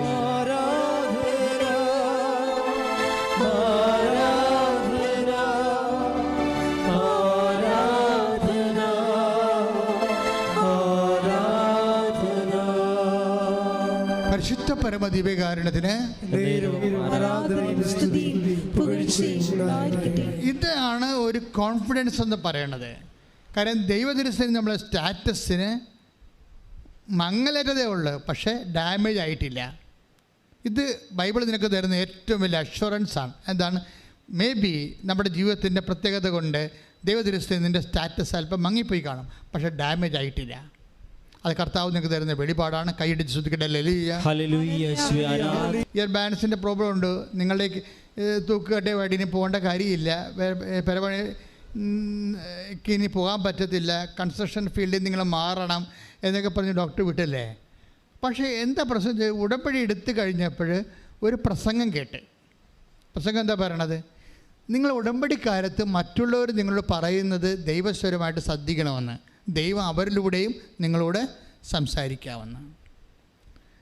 അപ്പോൾ അവരിലൂടെ അത് ഇവർക്ക് അഭിഷേകമായിട്ട് തോന്നി. എന്നുവെച്ചാൽ മറ്റുള്ളവർ സംസാരിക്കുമ്പോൾ അത് ദൈവസ്വരമായിട്ട് നീ കേൾക്കണമെന്ന് പറഞ്ഞ്. അപ്പോൾ ഉടനെ ഇത് കേട്ടിട്ട് ഇവളെ കേൾക്കണത് എന്താണ്? അപ്പയെ വീണ്ടും ആൾക്കാർ വന്ന് പെരപണിയാൻ വിളിക്കണതാണ്. അപ്പോൾ ഉടമ്പടി ധ്യാനത്തിൽ പറഞ്ഞായിരുന്നല്ലോ, ഇനി മറ്റുള്ളവർ പറയണത് നീ കേൾക്കണം, അവരിലൂടെ ദൈവം നിന്നോട് സംസാരിക്കുമെന്ന് വന്നില്ല. അപ്പോഴേ ഇവൾക്കത് അഭിഷേകമായി. ഈ അഭിഷേകം എന്ന് അച്ഛൻ പറയുമ്പോൾ നിങ്ങൾ ശ്രദ്ധിക്കേണ്ടത്, ദൈവവചനത്തിനും മറ്റുള്ളവരുടെ വചനത്തിനും നമ്മൾക്ക് ക്യാച്ച് ചെയ്തിട്ട് ഓൺ ദി സ്പോട്ടിൽ ഓൺലൈനായിട്ട് ഇതിനെ ഡിക്റ്റേറ്റ് ചെയ്തെടുക്കണം. ഡിസേൺമെൻ്റ് എന്ന് പറയും. ഡിസേൺമെൻ്റ് എന്ന് പറയുന്നത് ഈ ദർശന വരം ഉള്ളവർക്ക് ദൈവം തരേണ്ട ഒരു വരമാണ്. വ്യാഖ്യാന വരം ഉള്ളവർക്കും വിവേചന വരമെന്ന് സംഭവമുണ്ട്. കരിസ്മാറ്റിക്കിൽ വന്നു കഴിഞ്ഞാൽ നമുക്കറിയാമല്ലോ, അതായത് അതിനകത്ത് പ്രാരംഭ ധ്യാനം, വളർച്ചാ ധ്യാനം, അത് കഴിഞ്ഞിട്ട് ആന്തരിക സൗഖ്യ ധ്യാനം, പ്രാർത്ഥനാനുഭവ ധ്യാനം, വരദാനങ്ങളുടെ ധ്യാനം വരുമ്പോഴാണ് ഇത് വരണത്, വിവേചനം വരണത്. പക്ഷെ ഉടമ്പടിയിൽ നീ ഉടമ്പടിയുമായിട്ട് നീ കർത്താവിൻ്റെ ഐക്യത്തിലായത് കാരണം ഈ ദാനങ്ങളെല്ലാം നിനക്ക് നിൻ്റെ വിശ്വാസത്തിൻ്റെ ദൈവസ്നേഹത്തിൻ്റെ ആനുപാതികമായിട്ട് നിനക്ക് വിവേചനം വരം കൂടി കിട്ടുന്നുണ്ട്. ശ്രദ്ധിക്കട്ടെ. ഹല്ലേലൂയ, ഹല്ലേലൂയ,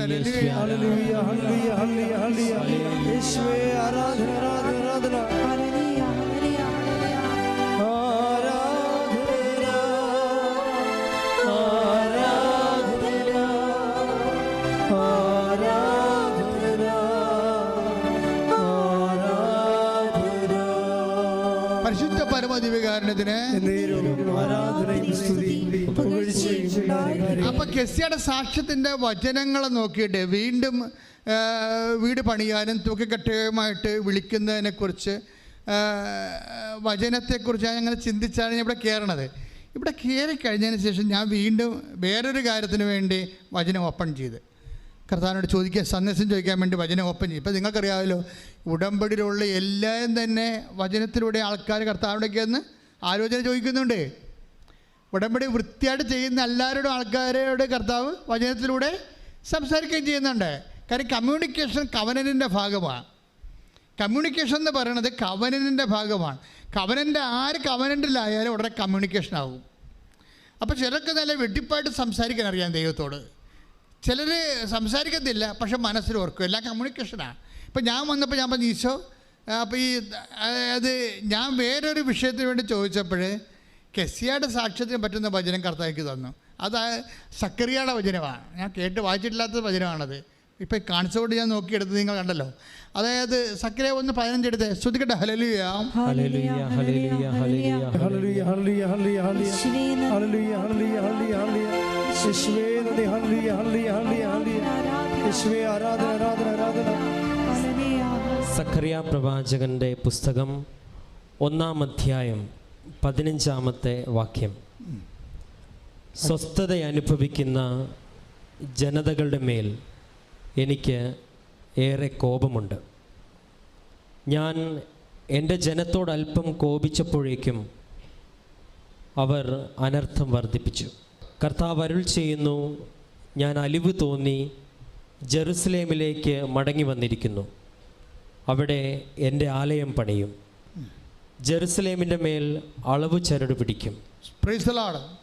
അപ്പോൾ തൂക്കുകെട്ടുമായിട്ട് തിരിച്ചു വരികയാണ്. അതായത് വിഡ്രോ ചെയ്തിരിക്കുന്ന ദൈവാനുഗ്രഹങ്ങളും വിഡ്രോ ചെയ്തിരിക്കുന്ന ജീവിത രീതികളിലേക്കും നമുക്ക് ഉടമ്പടിയിലൂടെ തിരിച്ചു വരുന്നതിന് പ്രവചനങ്ങളുണ്ട്, വാഗ്ദാനങ്ങളുണ്ട്. ഇതെല്ലാം വാഗ്ദാനമാണല്ലോ. Next line. ജെറുസലേമിൻ്റെ മേൽ അളവ് ചരവ് പിടിക്കും, സൈന്യങ്ങളുടെ കർത്താവ് അരുൾ ചെയ്യുന്നു. വീണ്ടും വിളിച്ചു പറയുക, എൻ്റെ നഗരങ്ങൾ വീണ്ടും ഐശ്വര്യപൂർണ്ണമാകും. Praise the Lord. വീണ്ടും വിളിച്ചു പറയുക, എൻ്റെ നഗരങ്ങൾ പറഞ്ഞ് വീണ്ടും വിളിച്ചു പറയുക, വീണ്ടും വിളിച്ചു പറയുക, എൻ്റെ നഗരങ്ങൾ വീണ്ടും വീണ്ടും ഐശ്വര്യപൂർണ്ണമാകും. അതായത് അളവ് ചരട് കൊണ്ട് പിടിച്ച് അതിനെ നിർമ്മിച്ച് ഉയർത്തി വളർത്തുന്ന, അതായത് നമ്മളുടെ ജീവിതം മുഴുവനും റീസ്റ്റേറ്റ് ചെയ്യുന്നതാണ്.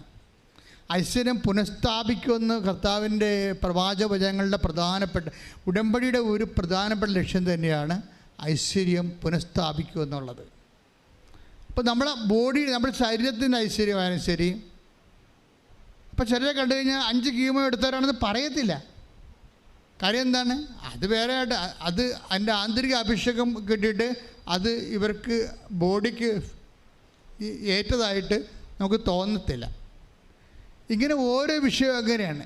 ഇത്രയും വലിയ പ്രശ്നങ്ങളിലൂടെ പോകുന്ന ആളാണ് നമ്മളെന്ന് പറയാത്ത രീതിയിൽ ഈ പുനഃസ്ഥാപന റീജിസ്ട്രേഷൻ ഒത്തിരി ഉണ്ടായിക്കൊണ്ടിരിക്കും.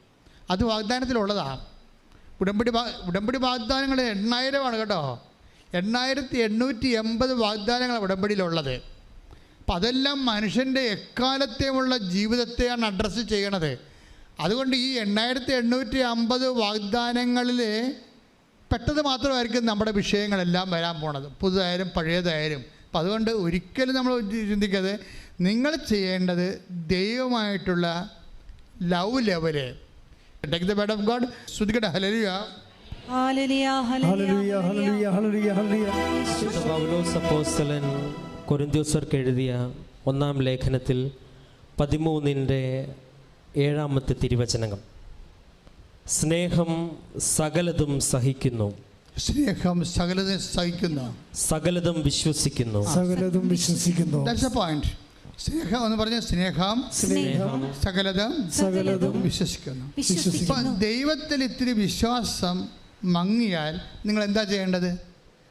ദൈവത്തോടുള്ള സ്നേഹം ബൂസ്റ്റ് ചെയ്യണം. ഇതൊരു ഫോർമുലയാണ്.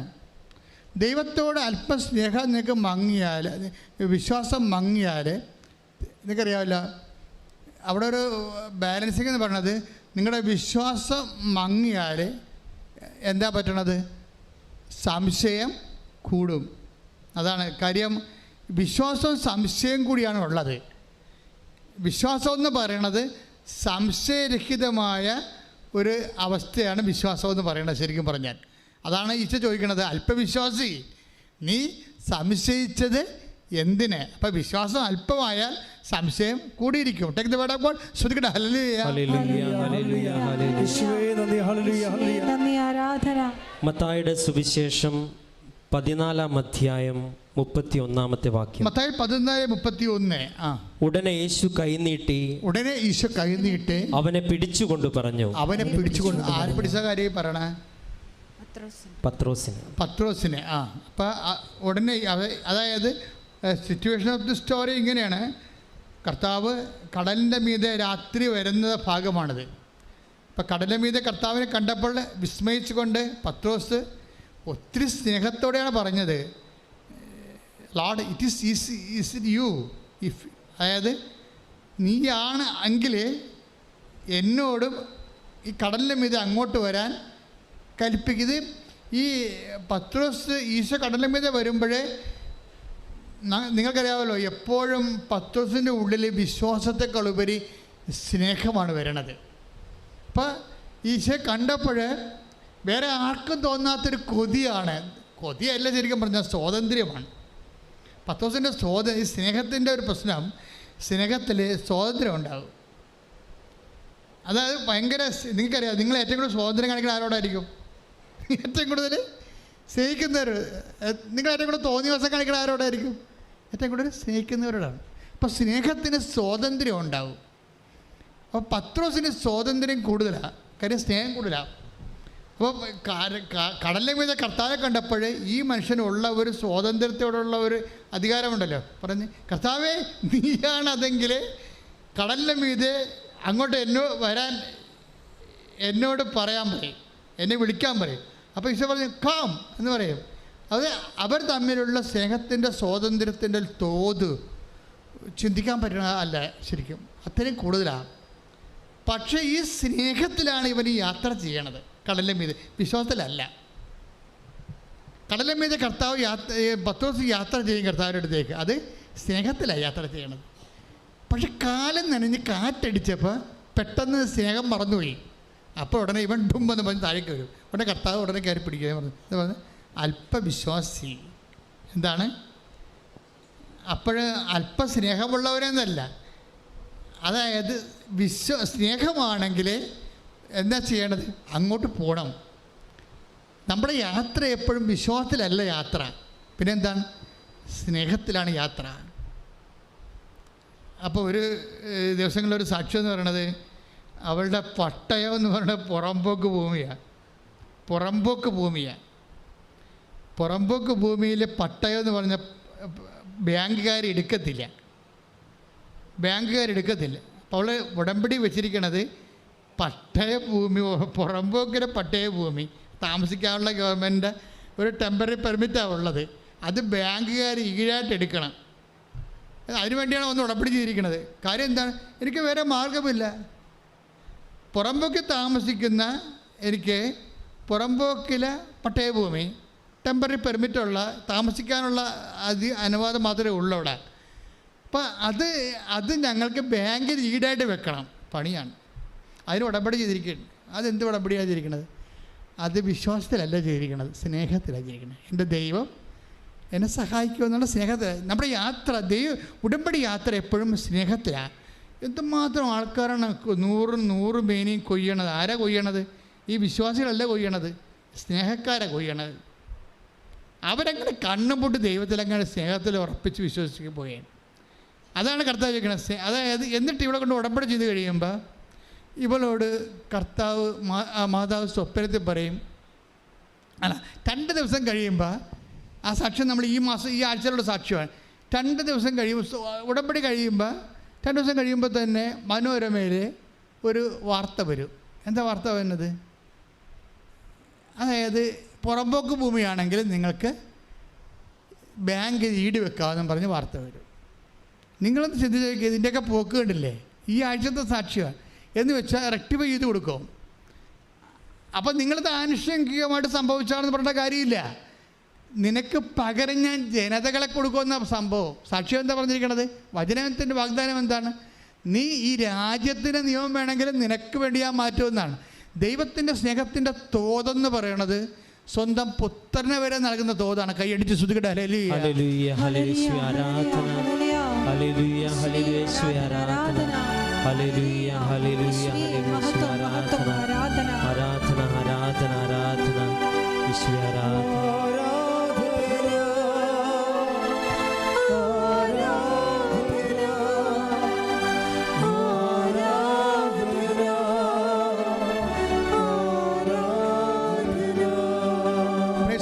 അപ്പം ഇതെന്ത് സംഭവിച്ചാൽ അതിനുശേഷം പെട്ടെന്ന് ഇവിടെ കൊണ്ടുപോയി കൊടുത്ത് ലോണാക്കും, അത് കിട്ടുകയും ചെയ്യും.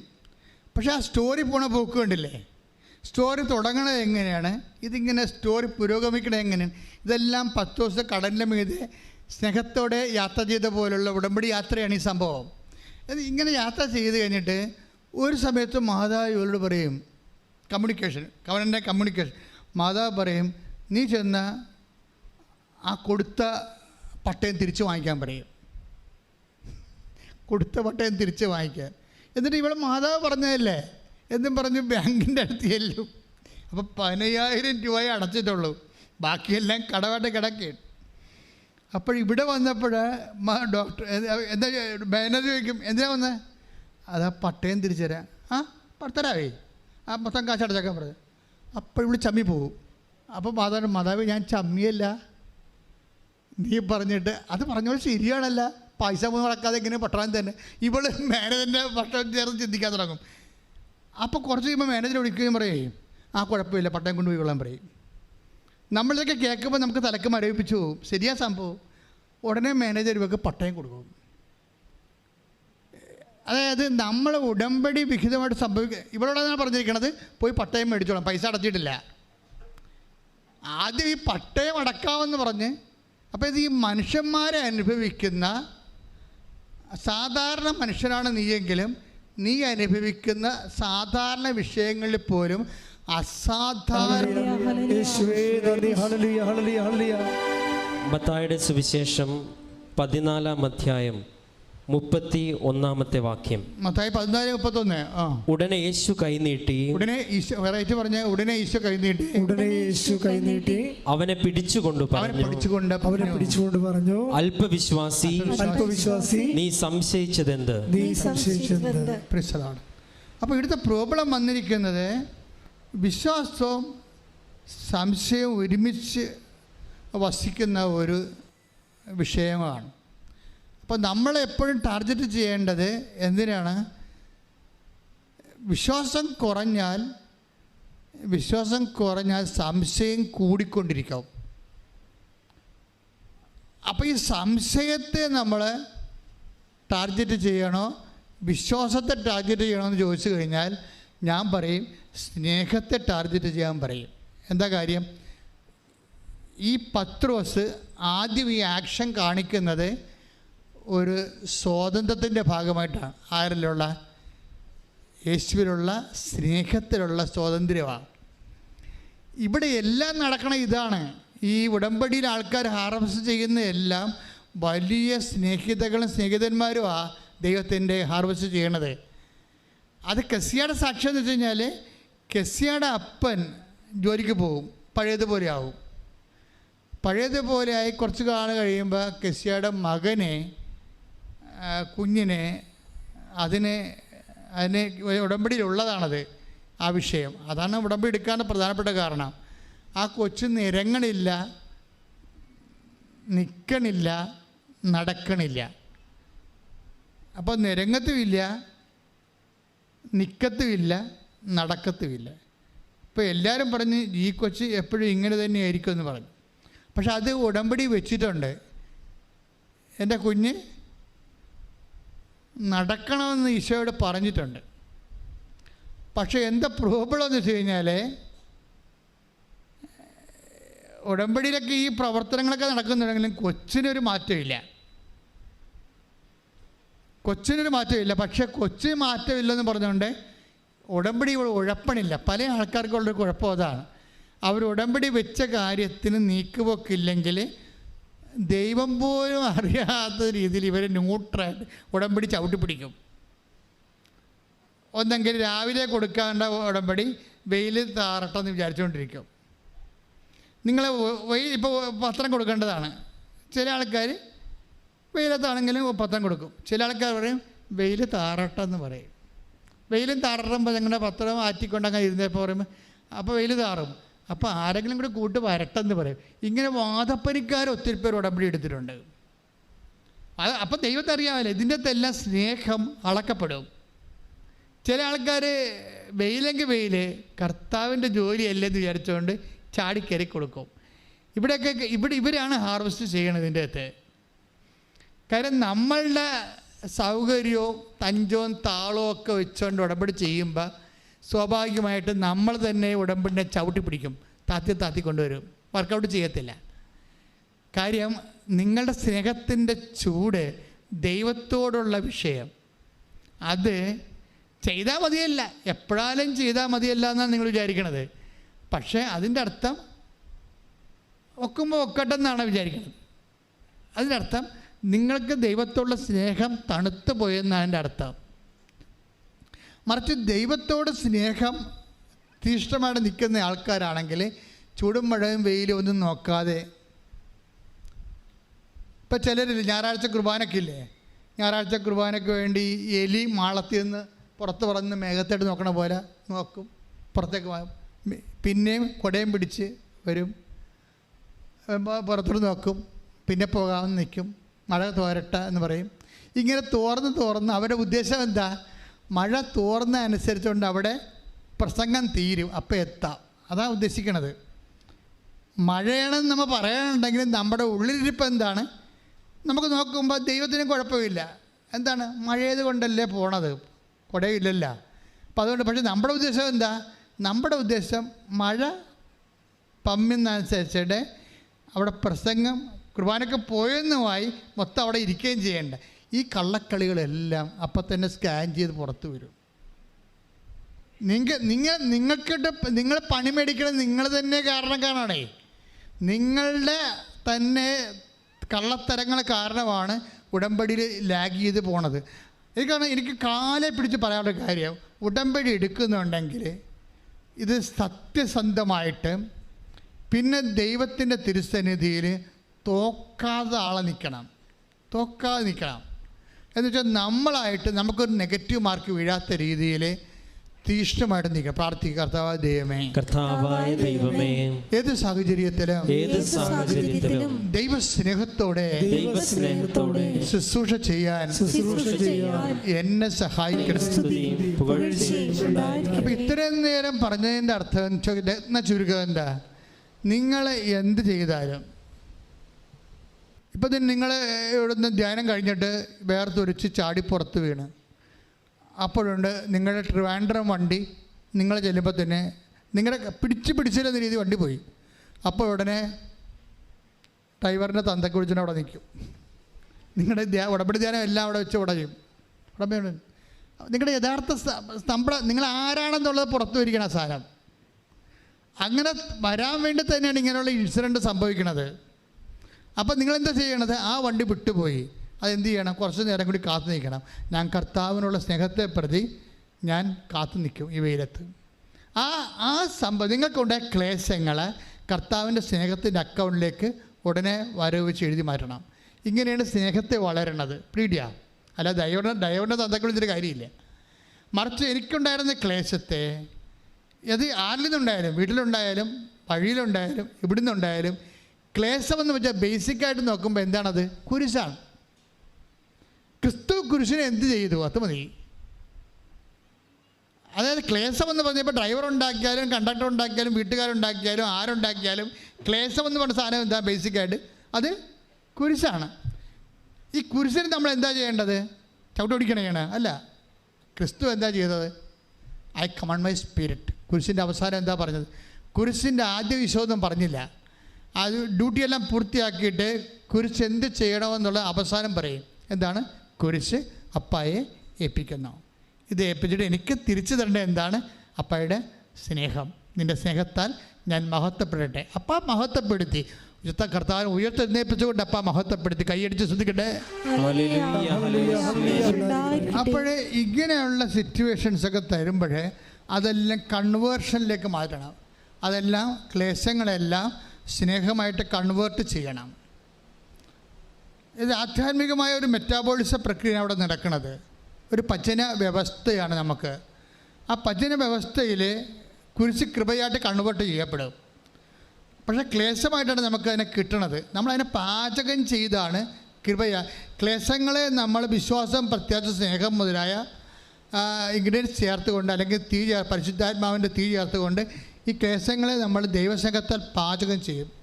പാചകം ചെയ്തിട്ടാണ് ഇതിനെ കൃപയായിട്ട് കൺവേർട്ട് ചെയ്യണത്.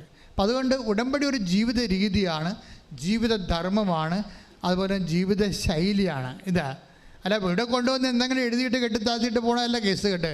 അതിൻ്റെ പിന്നിലുള്ള അതിൻ്റെ പ്രക്രിയകൾ, അതിൻ്റെ ഭാഷ്യമാണ് ഞാൻ നിങ്ങളോട് പറയണത്. ഉടമ്പടിയുടെ പ്രക്രിയയുണ്ട്, അതിൻ്റെ ജീവിത രീതികളുണ്ട്, അതിൻ്റെ ഒരു ഭാഷ്യമാണ്. എന്നുവെച്ചാൽ ഇതിൽ ഇൻ കേസ് നിങ്ങൾ അതിനാൽ ദൈവത്തിൻ്റെ സ്വന്തം പൈതലായിട്ട് അങ്ങോട്ട് കൺവേർട്ട് ചെയ്യപ്പെടും.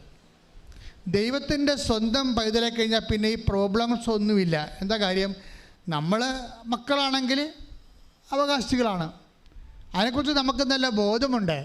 കർത്താവിൻ്റെ സ്നേഹിതനാണെങ്കിൽ, കർത്താവിൻ്റെ സ്വന്തമാണെങ്കിൽ, അത് നീയാണെങ്കിൽ എനിക്കും കടലിൻ്റെ മീതെ നടക്കാനുള്ള അവകാശമുണ്ട്. കൈയടിച്ച് ശ്രദ്ധിക്കട്ടെ. ഹല്ലേലൂയ, ഹല്ലേലൂയ, യേശുവേ hallelujah, hallelujah, hallelujah, hallelujah, hallelujah, യേശുവേ ഹല്ലേലൂയ, ഹല്ലേലൂയ,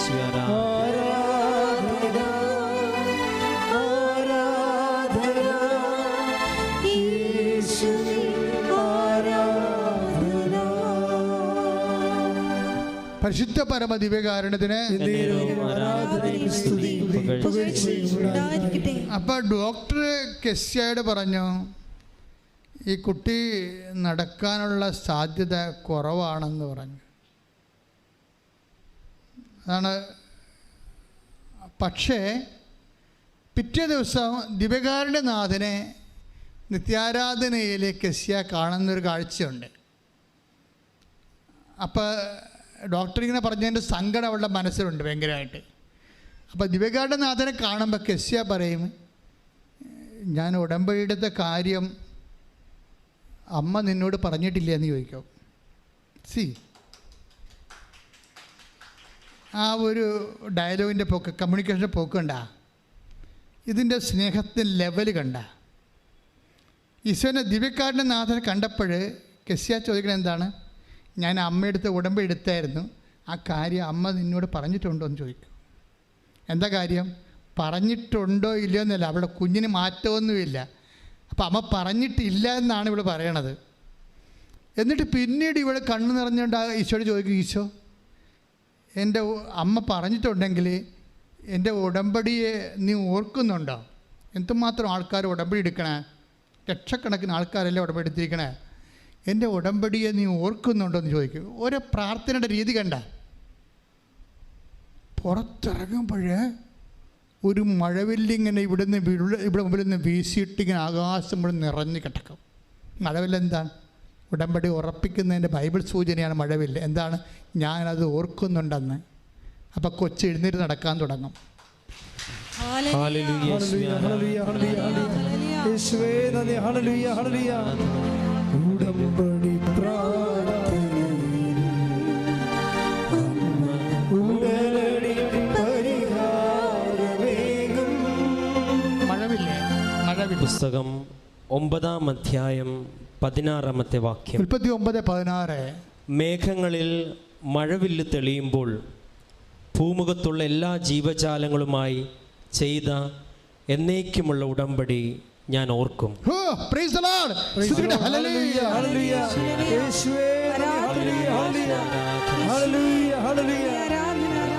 അവൻ പറയുന്നത് ചെയ്തിടുകിൽ ജീവിതം ധന്യമായി തീരും. നിങ്ങൾ ഈ സാക്ഷ്യങ്ങളെ വീട്ടിൽ പോയി കേൾക്കണം കേട്ടോ. കെസ്സിയ കണ്ണമാലി, അതായത് ഇവൾ പറയുന്ന രീതികൾ എന്താണ്? അവസാനം ചോദിക്കുന്നതാണ്. എന്താണ്? എത്രയോ മനുഷ്യർ ഉടമ്പടി എടുക്കുന്നതാണ്. കെസ്സിയുടെ ഉടമ്പടി നീ ഓർക്കുന്നുണ്ടോ എന്ന് ചോദിക്കണമെങ്കിൽ, അത് ദിവ്യക്കാരുടെ നാഥനോട് ചോദിക്കണമെങ്കിൽ എന്തുമാത്രം സ്നേഹം ഉണ്ടാകണം, ഈശോയോട് എന്ത് ബന്ധമുണ്ടാകണം. അങ്ങനെ ആ ബന്ധത്തിൽ ചോദിക്കുമ്പോഴാണ്, പുറത്തോട്ടിറങ്ങുമ്പോഴാണ് മഴവില്ല് ഒരറ്റം തൊട്ട് മേഘത്തിൽ നിറഞ്ഞു നിൽക്കുന്നത്. മഴവില്ല് എന്താ പറയുന്നത്? എന്താണ്? ബൈബിളിൽ ഉടമ്പടി സ്ഥാപിക്കുന്നതിൻ്റെതാണ്, ഉടമ്പടി ഓർക്കുന്നതിൻ്റെതാണ്.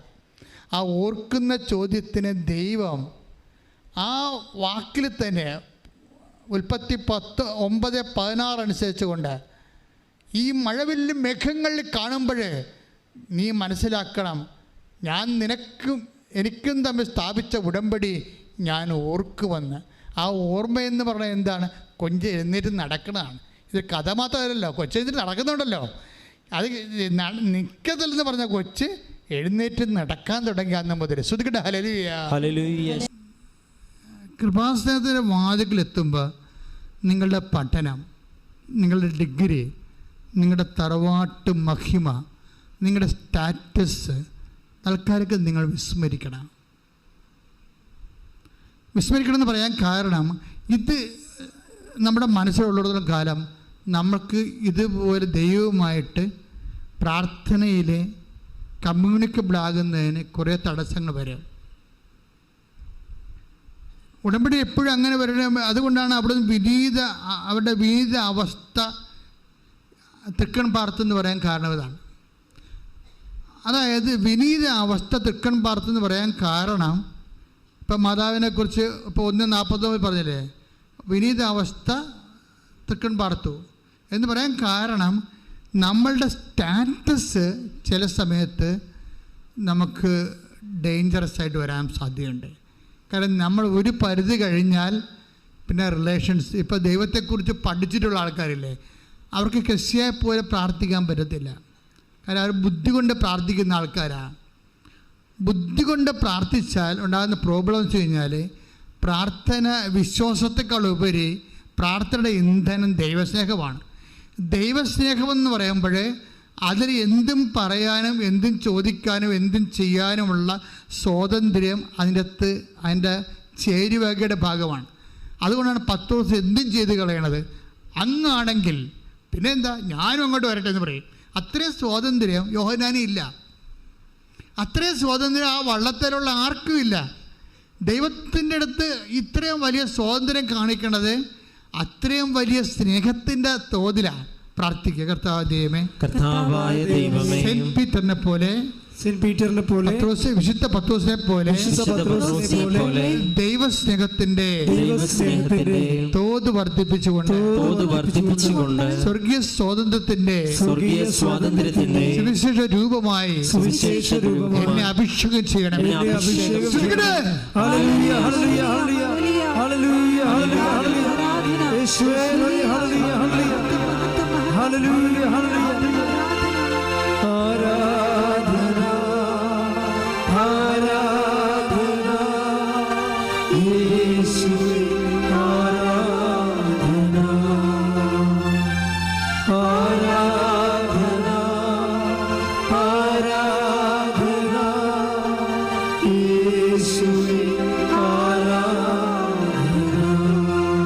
പരിശുദ്ധ പരമ ദിവ്യകാരുണ്യത്തിന്, പരിശുദ്ധ പരമ ദിവ്യകാരുണ്യത്തിന്. അതായത് എപ്പോഴും ഈ കമ്മ്യൂണിക്കേഷൻ ലെവലിലേക്ക് നമ്മൾ കീപ്പ് ചെയ്യാൻ വേണ്ടി പ്രത്യേകം ശ്രദ്ധിക്കണം. ദൈവമായിട്ടുള്ള സ്നേഹത്തിൻ്റെ ലെവല് കീപ്പ് ചെയ്യാൻ വേണ്ടി. അതിപ്പോൾ അതിനുള്ള ഏറ്റവും വലിയ മാർഗം എന്ന് പറയുന്നത് സാക്ഷ്യം കേൾക്കുന്നത് തന്നെയാണ്. ഇപ്പോൾ ഒരു ദിവസം നമ്മൾ 25 സാക്ഷ്യം അപ്പ് ചെയ്യുന്നുണ്ട്. ഇൻഡിവിജ്വലായിട്ട് 10 സാക്ഷ്യം, കളക്റ്റീവായിട്ട് 15 സാക്ഷ്യം, അങ്ങനെയാണ് 25 സാക്ഷ്യം ഒരു ദിവസം അപ്പ് ചെയ്യാണ്. ഓരോ സാക്ഷ്യവും ഓരോ ബൈബിളാണ്. ബൈബിൾ എന്ന് വെച്ച് കഴിഞ്ഞാൽ വെന്ത ബൈബിൾ എന്ന് പറയുന്നത്. ബൈബിള് ബൈബിൾ അരിയാണെങ്കിൽ ബൈബിൾ ജീവിച്ച് അനുഭവത്തിലേക്ക് സാക്ഷ്യം മാറുമ്പോൾ ചോറായിട്ട് മാറും. എന്നുവെച്ചാൽ മറ്റുള്ളവർക്കും കൂടി അത് ആഹാരം കഴിക്കാൻ പറ്റുന്നില്ല. സാക്ഷ്യത്തിൻ്റെ ഗുണവതാണ്. സാക്ഷ്യം ചോറാണ്. ബൈബിൾ അരിയാണ്, സാക്ഷ്യം ചോറാണ്. എന്ന് വെച്ച് കഴിഞ്ഞാൽ എന്താ കാര്യം? ബൈബിൾ ആട്രിബ്യൂട്ട് ചെയ്തിരിക്കുന്നതാണ്, അപ്ലൈഡ് ചെയ്തിരിക്കുന്നതാണ്. ആ ബൈബിൾ അപ്ലൈ ചെയ്ത് കഴിയുമ്പോൾ അവൻ്റെ ആ വ്യക്തി അപ്ലൈ ചെയ്യുന്ന വ്യക്തിയുടെ വിശ്വാസം, ആ അപ്ലൈ ചെയ്യുന്ന വ്യക്തിയുടെ സ്നേഹം, അപ്ലൈ ചെയ്യുന്ന വ്യക്തി പ്രത്യാശ, അതിനകത്ത് അവരുടെ ലെവലിലെ പ്രത്യാശ അതിനകത്ത് ഇൻവെസ്റ്റ് ചെയ്യും. ഈ ഇതിലാണ് ഈ പാചകം ചെയ്ത് കഴിയുമ്പോഴാണ് അവർക്കൊരു സാക്ഷ്യാനുഭവം ദൈവത്തെ അവർക്ക് അനുഭവിക്കാൻ പറ്റുന്നത്.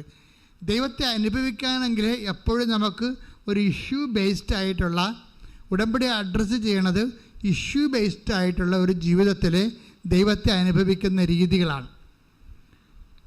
ഉടമ്പടി നമ്മൾ അഡ്രസ്സ് ചെയ്യണത് ഇഷ്യൂ ബേസ്ഡ് ആയിട്ടുള്ള ജീവിതത്തിൽ ദൈവത്തെ അനുഭവിക്കുന്ന രീതികളാണ്. അത് ഭയങ്കര തീക്ഷ്ണമായിരിക്കും. എന്താ കാര്യം വെച്ചാൽ വേണേ ഒരു പായൊക്കെ എടുത്തുകൊണ്ട് വെറുതെ യോഗ ഇരിക്കണ പോലെ ഇരുന്ന് നമുക്ക് ഏതെങ്കിലും വചനമൊക്കെ ധ്യാനിച്ചും അത് പിന്നെയും പറഞ്ഞും ഒക്കെ ഒരു ബൗദ്ധികമായിട്ടുള്ള ആശയപരമായ അനുഭവങ്ങൾ ഉണ്ടാക്കാം. പക്ഷേ ഇറങ്ങി പ്രവർത്തിക്കാൻ പറ്റത്തില്ല. ഈ ലോകത്ത് ഇറങ്ങി പ്രവർത്തിച്ചിരിക്കുന്നവർ, കർത്താവിന് വേണ്ടി ഇറങ്ങി പ്രവർത്തിച്ചിരിക്കുന്ന എല്ലാവരും, അതാണ് നമ്മൾ ക്ലാസ് റൂമിൽ ഇന്ന് സഭ, ഈ പ്രഭുത്വ സഭയുടെ ഒരു കുഴപ്പം, ഇത് മിക്കവാറും ക്ലാസ് റൂമിൽ കെട്ടിക്കിടക്കുന്ന ദുഷിച്ച വെള്ളം പോലെയാണ്. അത് കറക്റ്റായിട്ട് കൈകാര്യം ചെയ്യുന്നില്ല എന്നുണ്ടെങ്കിൽ എൻ്റയർ ലോകത്തിന് അതുകൊണ്ട് പ്രായോഗികമായിട്ടുള്ള പ്രയോജനം ഉണ്ടാകത്തില്ല. എന്നുവെച്ചാൽ യേശുവിനെ അറിയിക്കുക, ലോകത്തിൽ യേശുവിനെ കൈമാറുക, മറ്റുള്ളവരുടെ മുമ്പിൽ യേശുവിൻ്റെ സാക്ഷിയായി ജീവിക്കുക. ചിലപ്പോൾ 5-6 പേരുടെ മുമ്പിലൊക്കെ സാക്ഷിയായിട്ട് ജീവിക്കാം. അങ്ങനെയല്ല, ഉടമ്പടിയിലൊരു സാക്ഷ്യം പറയുമ്പോൾ അതൊരു 50,000 പേര് കണ്ടാൽ നീ 50,000 പേരുടെ മുമ്പിൽ കർത്താവിൻ്റെ സാക്ഷിയാണ്. 50,000 പേര്. അപ്പം നിങ്ങളെന്താ പറയേണ്ടത്? കർത്താവേ, ഈ വർഷം 2024 ഒരു 10 ലക്ഷം പേരുടെ മുമ്പിൽ നീ എന്നെ സാക്ഷിയാക്കണമേ. നീ ഉടമ്പടി എടുക്കുമ്പോൾ പ്രാർത്ഥിക്കേണ്ടതെന്ന് വെച്ച് കഴിഞ്ഞാൽ 10 ലക്ഷം പേരുടെ മുമ്പിൽ 2024 എന്നെ സാക്ഷിയാക്കണമേ. ഒന്ന് പ്രാർത്ഥിച്ച്. കർത്താവേ 10 ലക്ഷം ഈ വർഷം 10 ലക്ഷം പേരുടെ മുമ്പിൽ നിന്റെ പീഡാനുഭവത്തിന്റെ കുരിശുമരണത്തിന്റെ പുനരുത്ഥാനത്തിന്റെ സാക്ഷിയാകാനുള്ള അനുഭവങ്ങളിലൂടെ എന്നെ നടത്തണമേ.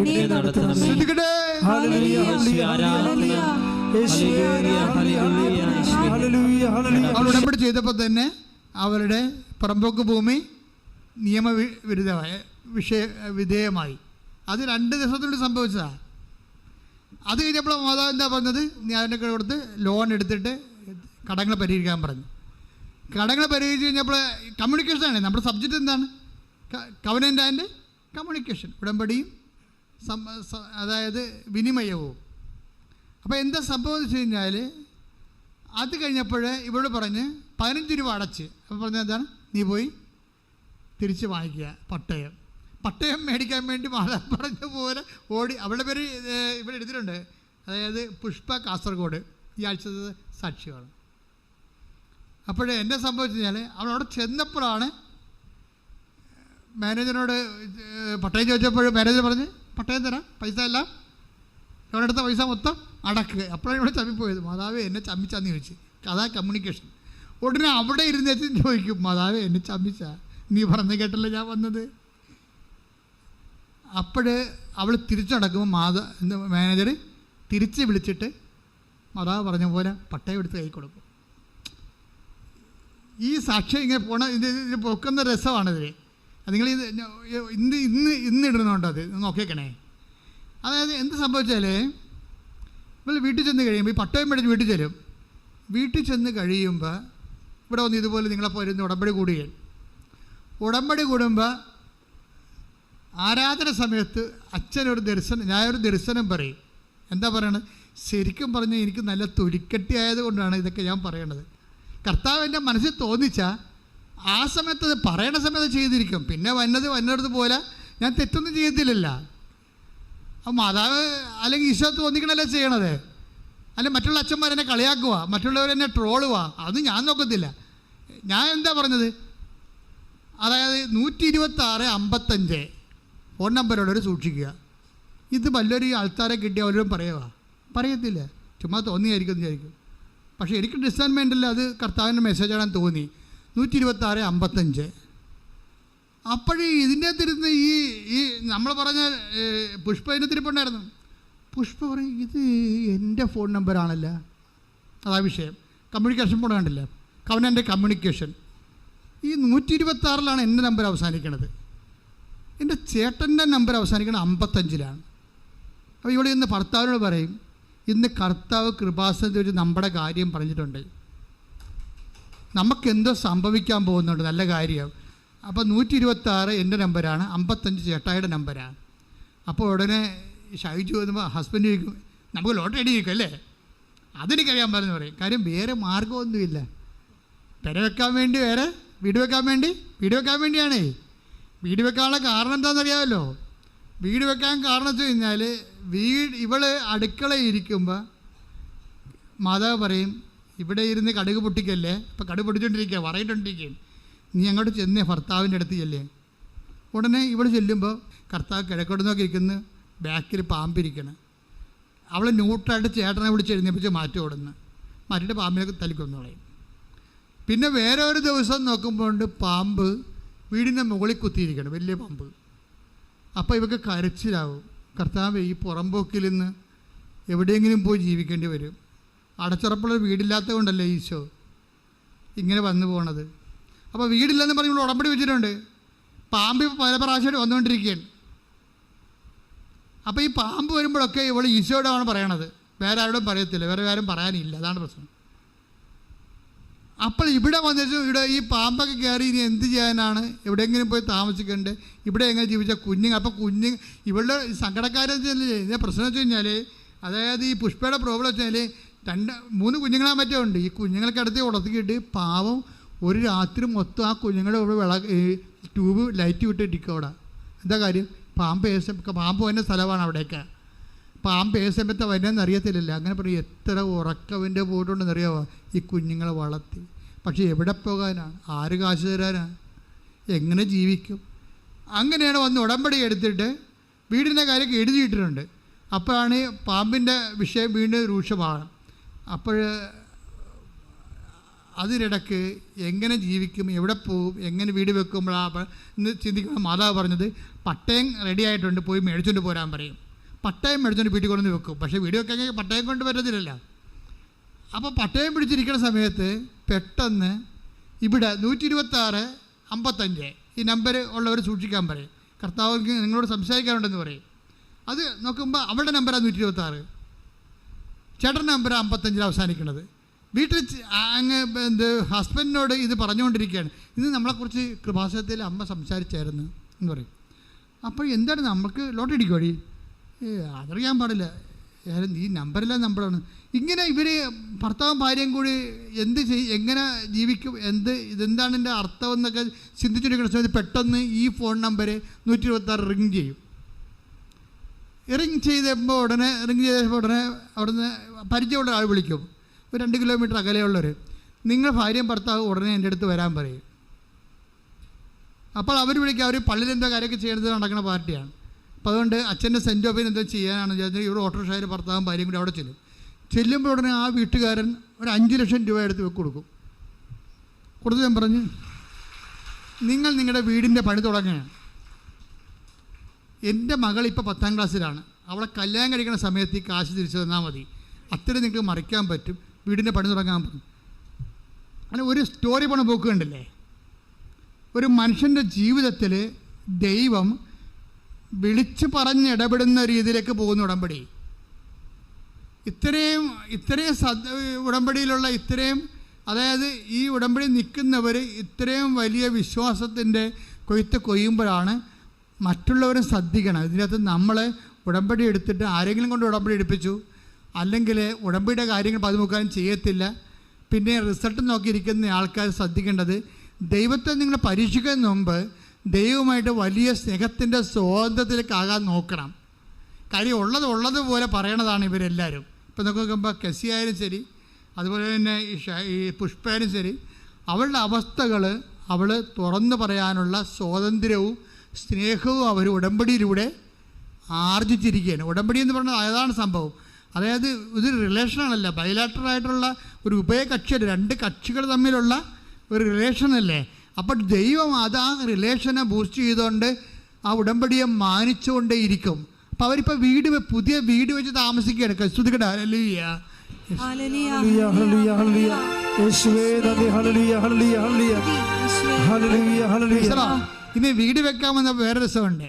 ഇതിൻ്റെ ഇടയ്ക്ക് പുഷ്പ പറയവേ, കർത്താവേ എനിക്കറിയാം നീയാണ് എനിക്ക് വീട് തന്നതെന്ന് എനിക്കറിയാം, പക്ഷേ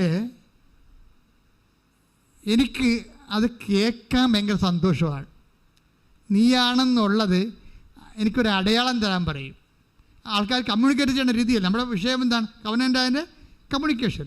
അപ്പോൾ എന്നിട്ട് കർത്താവിന് പറയും, നീയാണ് ഇപ്പോഴേ ഈ 5 ലക്ഷം രൂപ അങ്ങനെ കൊണ്ട് തടിയിച്ചതെന്ന് എനിക്കറിയാം, അതിനെനിക്കൊരു അടയാളം തരാൻ പറയും, നീയാണ് ഉള്ളതെന്ന്. ഉടനെ ഒരു വീട് പണിയാനുള്ള ആൾക്കാരെ വിളിച്ചുകൊണ്ട് വരുമ്പോൾ വീട് പണിയാൻ തുടങ്ങുമ്പോൾ അവരിങ്ങനെ മരപ്പണി തുടങ്ങാൻ നേരത്തെ സാധനം ചീട് തെറിപ്പിക്കുന്ന പരിപാടി ഉണ്ടല്ലോ. അപ്പോൾ അതങ്ങനെ ആ വർക്ക് ചെയ്യാൻ വേണ്ട സമയത്ത് വരുമ്പോൾ ഈ പണിക്കൻ പറയും, ഒരു നിമിഷം ഞാനൊരു വിശ്വാസ പ്രമാണം ചൊല്ലിയിട്ട് ചെയ്യാൻ ആണ് ആഗ്രഹിക്കുന്നത്, ഞാൻ വിശ്വാസ പ്രമാണം ചൊല്ലിട്ടെന്ന് ചോദിക്കും. അപ്പോൾ അതൊക്കെ പഠിക്കാൻ ക്രിസ്ത്യാനി അല്ല. അതാണ് വിഷയം. വിളിച്ച ആളറി വിശ്വാസ പ്രമാണം ചൊല്ലട്ടെന്ന് ചോദിക്കുന്ന ആളാരാണ്? Is not a Christian. അതൊരു അടയാളമാണ്. അതൊരു അടയാളമാണ് എന്ന് വെച്ച് കഴിഞ്ഞാൽ ഞാൻ തന്നെയാണ് നിന്നെക്കൊണ്ട് ഈ വീട് ചെയ്യിക്കണമെന്ന് അടയാളം ചോദിച്ചപ്പോൾ അടയാളം കൊടുക്കുന്നതാണ്. അപ്പോൾ ദൈവത്തിൻ്റെ ഒക്കെ ഒരു രീതി എന്ന് അതായത് ഇപ്പോൾ ഈ ദൈവത്തെക്കുറിച്ചൊക്കെ ചില ആൾക്കാർ സംസാരിക്കണില്ലേ, ദൈവം ഇല്ല എന്നൊക്കെ പറയും. അവർ ശരിക്കും പറഞ്ഞാൽ അത് ബൈബിൾ വരെ പറയുന്ന വിഡ്ഢിയാന്മാരെന്നാ. എന്താ കാര്യം? അവർക്ക് പ്രാർത്ഥിച്ച അനുഭവമില്ലല്ലോ. അതായത് പ്രാർത്ഥിച്ച് ദൈവത്തോട് ഇടപെട്ടു അനുഭവമുള്ളവർക്ക് ആയിരക്കണക്കിന് അനുഭവങ്ങളാണ് ഉള്ളത്. അവർ ദൈവത്തിന് വേണ്ടി ജീവിക്കാനും മരിക്കാനും തയ്യാറാണ്. അപ്പം അത് എന്ത് ഞാൻ പറഞ്ഞതിൻ്റെ അർത്ഥം എന്ന് വെച്ച് കഴിഞ്ഞാൽ അതായത് ഈ ഒരു ജീവിതം ഉടമ്പടി വഴി ദൈവത്തിൻ്റെ കൂടെയുള്ള ഉഭയകക്ഷിയായിട്ടുള്ള ഒരു ജീവിതം, അത് ഒരു വിഷയത്തിൽ നിങ്ങൾ ഉറപ്പിച്ച് നിർത്തരുത്, വ്യക്തിയിലാണ് ഉറപ്പിച്ച് നിർത്തേണ്ടത്. പിടികിട്ടിയ നിങ്ങളത്തെ വിഷയം, ഒരു ജോലി, അല്ലെങ്കിൽ നിങ്ങളുടെ വിദേശ യാത്ര, അല്ലെങ്കിൽ നിങ്ങളുടെ വിവാഹം, അപ്പം അത് കഴിയുമ്പോൾ നിങ്ങൾ ഉഴപ്പും. പക്ഷെ അതല്ല ഉടമ്പടി. ഉടമ്പടി എന്ന് പറയുന്നത് വ്യക്തിയെയാണ് നിങ്ങൾ ഉറപ്പിച്ച് നിർത്തേണ്ടത്. കാര്യം ഞാനൊരു വ്യക്തി, ദൈവം ഒരു വ്യക്തി. അതൊരു ടെമ്പററി ആയിട്ടുള്ള അറേഞ്ച്മെൻ്റ് അല്ല, നിത്യത വരെ എത്തുന്ന ഒരു ബന്ധമാണ്. പ്രാർത്ഥിക്കുക, കർത്താവായ ദൈവമേ എൻ്റെ ജീവിതത്തിലെ നിത്യത വരെ എത്തുന്ന വലിയ സ്നേഹബന്ധമായ ഉടമ്പടി ജീവിക്കാൻ അവസരം തന്നതിന് നന്ദി പറയുന്ന. എന്നിട്ട് പ്രാർത്ഥിക്കണം, കർത്താവേ ഞാനീ ഷെയർ ചെയ്യുന്ന സാക്ഷ്യം അനേകം മക്കൾ കേട്ട് അവർ നിൻ്റെ കൃപയിൽ ജീവിക്കാൻ, വിശുദ്ധി ജീവിക്കാൻ, വിശ്വാസത്തിൽ ജീവിക്കുവാൻ അവരെ സഹായിക്കണമേ. എന്നെ സുവിശേഷത്തിൻ്റെ ഉപകരണമാക്കണമേ, യേശു കൈമാറ്റത്തിൻ്റെ ഉപകരണമാക്കണമേ എന്ന് പ്രാർത്ഥിക്കുക. ശ്രുതികട hallelujah hallelujah hallelujah hallelujah.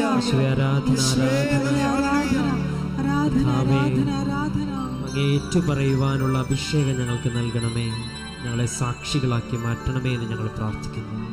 Hallelujah hallelujah. ആരാധന പ്രാർത്ഥിക്കുമ്പോൾ എല്ലാ രോഗങ്ങളെയും അതുപോലെ ജീവിത പ്രശ്നങ്ങളെയും പരിശുദ്ധ അമ്മയുടെ മാധ്യസ്ഥത്തിലാണ് ഈശോയ്ക്ക് സമർപ്പിക്കുന്നത്. കൃപാസ്ഥാനത്താറെ ജീവനോടെ പ്രത്യക്ഷപ്പെട്ട പരിശുദ്ധ അമ്മയുടെ മാധ്യസ്ഥത്തിലാണ് ഈശോയ്ക്ക് സമർപ്പിക്കുന്നത്. അതുകൊണ്ട് തന്നെ ഈ വിഷയത്തിന് ദൈവിക തീരുമാനം ഉണ്ടാകേണ്ടത് ദൈവത്തിൻ്റെ കൂടി ഒരു ആവശ്യമാണ്. അമ്മ അത് നിങ്ങൾക്ക് വേണ്ടി മാധ്യസ്ഥം വഹിക്കുന്ന സമയമാണ്. അതുകൊണ്ട് തന്നെ പ്രത്യാശയോടെ അല്ല, ഉപരി ദൈവസ്നേഹത്തോടെ നമുക്ക് പ്രാർത്ഥനയിലേക്ക് വരാം. എല്ലാവരും ശ്രദ്ധിക്കട്ടെ. ഹല്ലേലൂയ ഹല്ലേലൂയ ഹല്ലേലൂയ ഹല്ലേലൂയ ഹല്ലേലൂയ. എല്ലാവരും ഐശ്വര്യം നമ്മൾ സാധ്യമല്ലാത്തവർ ഈശോ എല്ലാം സാധ്യമായി. ഈശോ നിനക്ക് സ്വസ്ഥവും നിനക്ക് സ്തുതിയും, നിനക്ക് ബഹുമാനവും നിനക്ക് ആരാധന അർപ്പിക്കും. കർത്താവ് നിന്നെ വിശുദ്ധമാ വലതുകരം, തിരുമൽവാർന്ന അത്ഭുതകരം അങ്ങനെ മക്കളുടെ ശിരസിൽ വെക്കുന്ന പ്രാർത്ഥന അവിടെ സന്ധിബന്ധങ്ങളിലും അംശപെച്ചുകളിലും ഞരമ്പുകളിലും ശരീരകോശങ്ങളിലും പ്രധാനത്തപ്പെടേണ്ട എല്ലാ കോശങ്ങളിലും എല്ലാ പേശികളിലും എല്ലാ അസ്ഥികളിലും അസ്ഥിക്കൊടകളിലും തലച്ചോറിലും ശരീര ഞരമ്പുകളിലും രക്തഞരമ്പുകളിലും ശരീരകോശങ്ങളിലും ഹൃദയ ഞരമ്പുകളിലും കരളിലും ഗർഭാശയത്തിലും ഉദരാശയത്തിലും കർത്താവെ ശിഷ്ടമുള്ള സ്ഥലങ്ങളിലെ കർത്താവെ തിരിച്ച് കറക്റ്റാകാത്തവർ, രക്തസ്രാവം നിൽക്കാത്തവരെ സ്പർശിക്കണമേ. മാനസിക അസ്വസ്ഥതകളെ സ്പർശിക്കണമേ. കർത്താവ് എപ്പിലെപ്സി രോഗികളെ സ്പർശിക്കണമേ. അവസ്മ രോഗികളെ സ്പർശിക്കണമേ. ഓട്ടിസം രോഗികളെ സ്പർശിക്കണമേ. ദൈവത്തിൻ്റെ കരുണ ചൊരിയട്ടെ. ദൈവത്തിൻ്റെ കരുണ ചൊരിയട്ടെ. കുടുംബങ്ങളിൽ തകർച്ചയുള്ളവർ, വിശ്വാസം കുറഞ്ഞുള്ളവർ, സംശയം കൂടിയവർ, ഉടമ്പടിക്ക് ഇതുവരെ അനുഭവമില്ലാത്തവർ, ഉടമ്പടി ഉടപ്പിയിട്ടുള്ളവർ, കർത്താവ് ഉടമ്പടിയെ പരീക്ഷ പ്രവർത്തനങ്ങൾ ചെയ്യാൻ വിമുഖതയുള്ളവർ എല്ലാവരുടെയും ദൈവസ്നേഹം നിറക്കണമേ. കർത്താവിൻ്റെ കരുണ, മാർഗരോഗങ്ങൾ, തിരാവേദികൾ, ജീവദുരിതങ്ങൾ യേശുവിൻ്റെ നാമത്തിൽ, മാർഗരോഗങ്ങൾ, തിരാവേദികൾ, ത്വക്ക് രോഗങ്ങൾ യേശുവിൻ്റെ നാമത്തിൽ, വാതരോഗങ്ങൾ, സർപ്പരോഗങ്ങൾ യേശുവിൻ്റെ നാമത്തിൽ മാറിപ്പോകട്ടെ. കർത്താവേ നിന്റെ വിശുദ്ധമായ രക്തത്താൽ ഉച്ച മുതലേ ഉള്ളംകാല് വരെ എല്ലാ പേശികളിലും ഞരമ്പുകളിലും കോശങ്ങളിലും അട്ടലുകളിലും തെറിച്ചുപോയ തെന്നിപ്പോയ കശേരികളിലും കരളിലും കർത്താവിൻ്റെ രക്തം പടരട്ടെ. അരവിച്ച കോശങ്ങൾ, മുഴയുള്ള കോശങ്ങൾ, സിസ്റ്റുള്ള കോശങ്ങൾ, കർത്താവ് മുന്തിരിക്കൊലമുള്ള അസുഖങ്ങൾ, കുടലിൻ്റെ അസുഖങ്ങൾ, തൈറോയ്ഡ് രോഗികൾ, ഷുഗർ രോഗികൾ, കൊളസ്ട്രോൾ രോഗികൾ, തൈറോയ്ഡ് രോഗികൾ, എപ്പിലെപ്സി രോഗികൾ, കർത്താവ് ഓട്ടിസം രോഗികൾ അങ്ങ് സ്പർശിക്കണമേ. ദൈവത്തിൻ്റെ കരുണ, ദൈവത്തിൻ്റെ ശക്തി, കൈവെക്കാൻ പറ്റാത്തവർ, അത് നടക്കാൻ പറ്റാത്ത കുഞ്ഞുങ്ങൾ, ഗർഭത്തിൽ കുഴപ്പമുള്ള കുഞ്ഞുങ്ങൾ, പ്രസവത്തിന് ശേഷം കുഴപ്പമുള്ള കുഞ്ഞുങ്ങൾ, നടക്കാത്ത കുഞ്ഞുങ്ങൾ, സംസാരിക്കാത്ത കുഞ്ഞുങ്ങൾ, കേൾക്കാത്ത കുഞ്ഞുങ്ങൾ, കാണാത്ത കുഞ്ഞുങ്ങൾ, ചെവി കേൾക്കാൻ പറ്റാത്തവർ യേശുവിനെ സ്പർശിക്കട്ടെ. അവിടെ ചെവികളിൽ കർത്താവ് സ്പർശിക്കട്ടെ. അവിടെ തൊണ്ടയിൽ കർത്താവ് സ്പർശിക്കട്ടെ. അടിപ്പിണർ പോലെ വൈദ്യുത ആഘാതം പോലെ യേശു ക്രിസ്തുവിൻ്റെ നാമത്തിൽ സൗഖ്യങ്ങൾ നമ്മൾ സംഭവിക്കട്ടെ. അടിപ്പിണർ പോലെ വൈദ്യാഘാതം പോലെ പിതാവിൻ്റെ നാമത്തിൽ, യേശു ക്രിസ്തുവിൻ്റെ മധ്യസ്ഥതയിൽ, യേശുവിൻ്റെ നാമത്തിൽ അടയാളങ്ങൾ സംഭവിക്കട്ടെ. അത്ഭുതങ്ങൾ സംഭവിക്കട്ടെ. മാരക രോഗങ്ങൾ, തീരാവേദികൾ, ദുരിതങ്ങൾ മാറിപ്പോകട്ടെ. പല്ലിലെ വേദന, തൊണ്ടയുടെ അസുഖങ്ങൾ, ശ്വാസകോശ രോഗങ്ങൾ, ഗർഭാശയ രോഗങ്ങൾ, മക്കളില്ലാത്തവർ കർത്താവ് സ്പർശിക്കട്ടെ. ഉരദ്രത്തെ സ്പർശിക്കട്ടെ. വിവാഹം ഒത്തുവരാത്തവർ, ജോലി ഇല്ലാത്തവർ, ജോലിക്ക് പോകാൻ പോയിട്ട് കഷ്ടപ്പെടുന്നവര്, നഷ്ടം തിരിയുന്നവര്, തിരിച്ചു പോകാൻ പറ്റാത്തവരെ എല്ലാവരും സ്പർശിക്കണമേ. ദൈവത്തിൻ്റെ കരുണ, ദൈവത്തിൻ്റെ അഭിഷേകം എല്ലാവർക്കും ലഭിക്കട്ടെ യേശുവിൻ്റെ നാമത്തിൽ.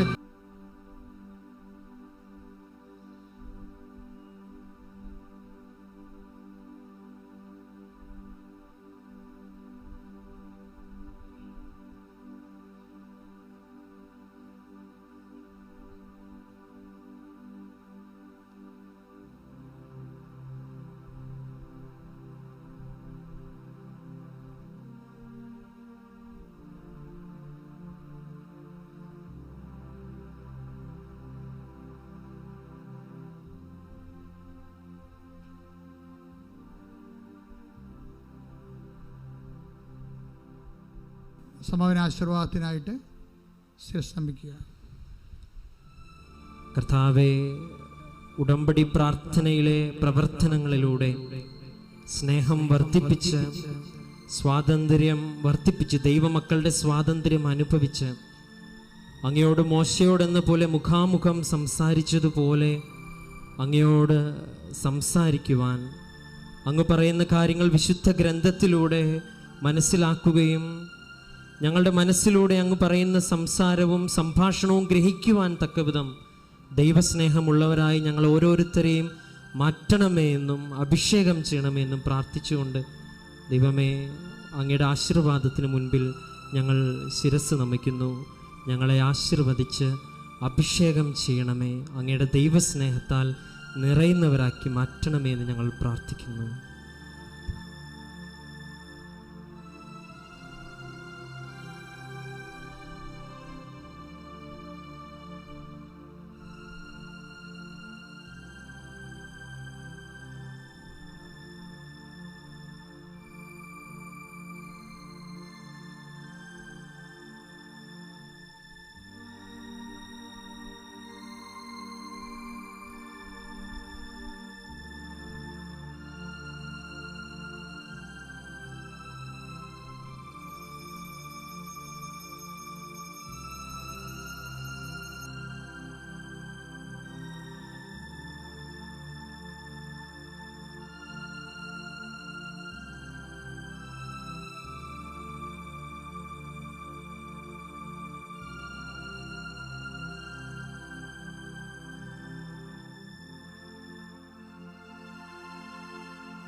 പരിശുദ്ധ പരമമാ ദിവ്യകാരുണ്യമേ,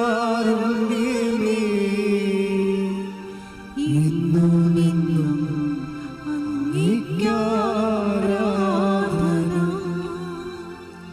പരിശുദ്ധ പരമമാ ദിവ്യകാരുണ്യമേ, ഇന്നും എന്നും അങ്ങേയ്ക്കാരാധന. പരിശുദ്ധ പരമമാ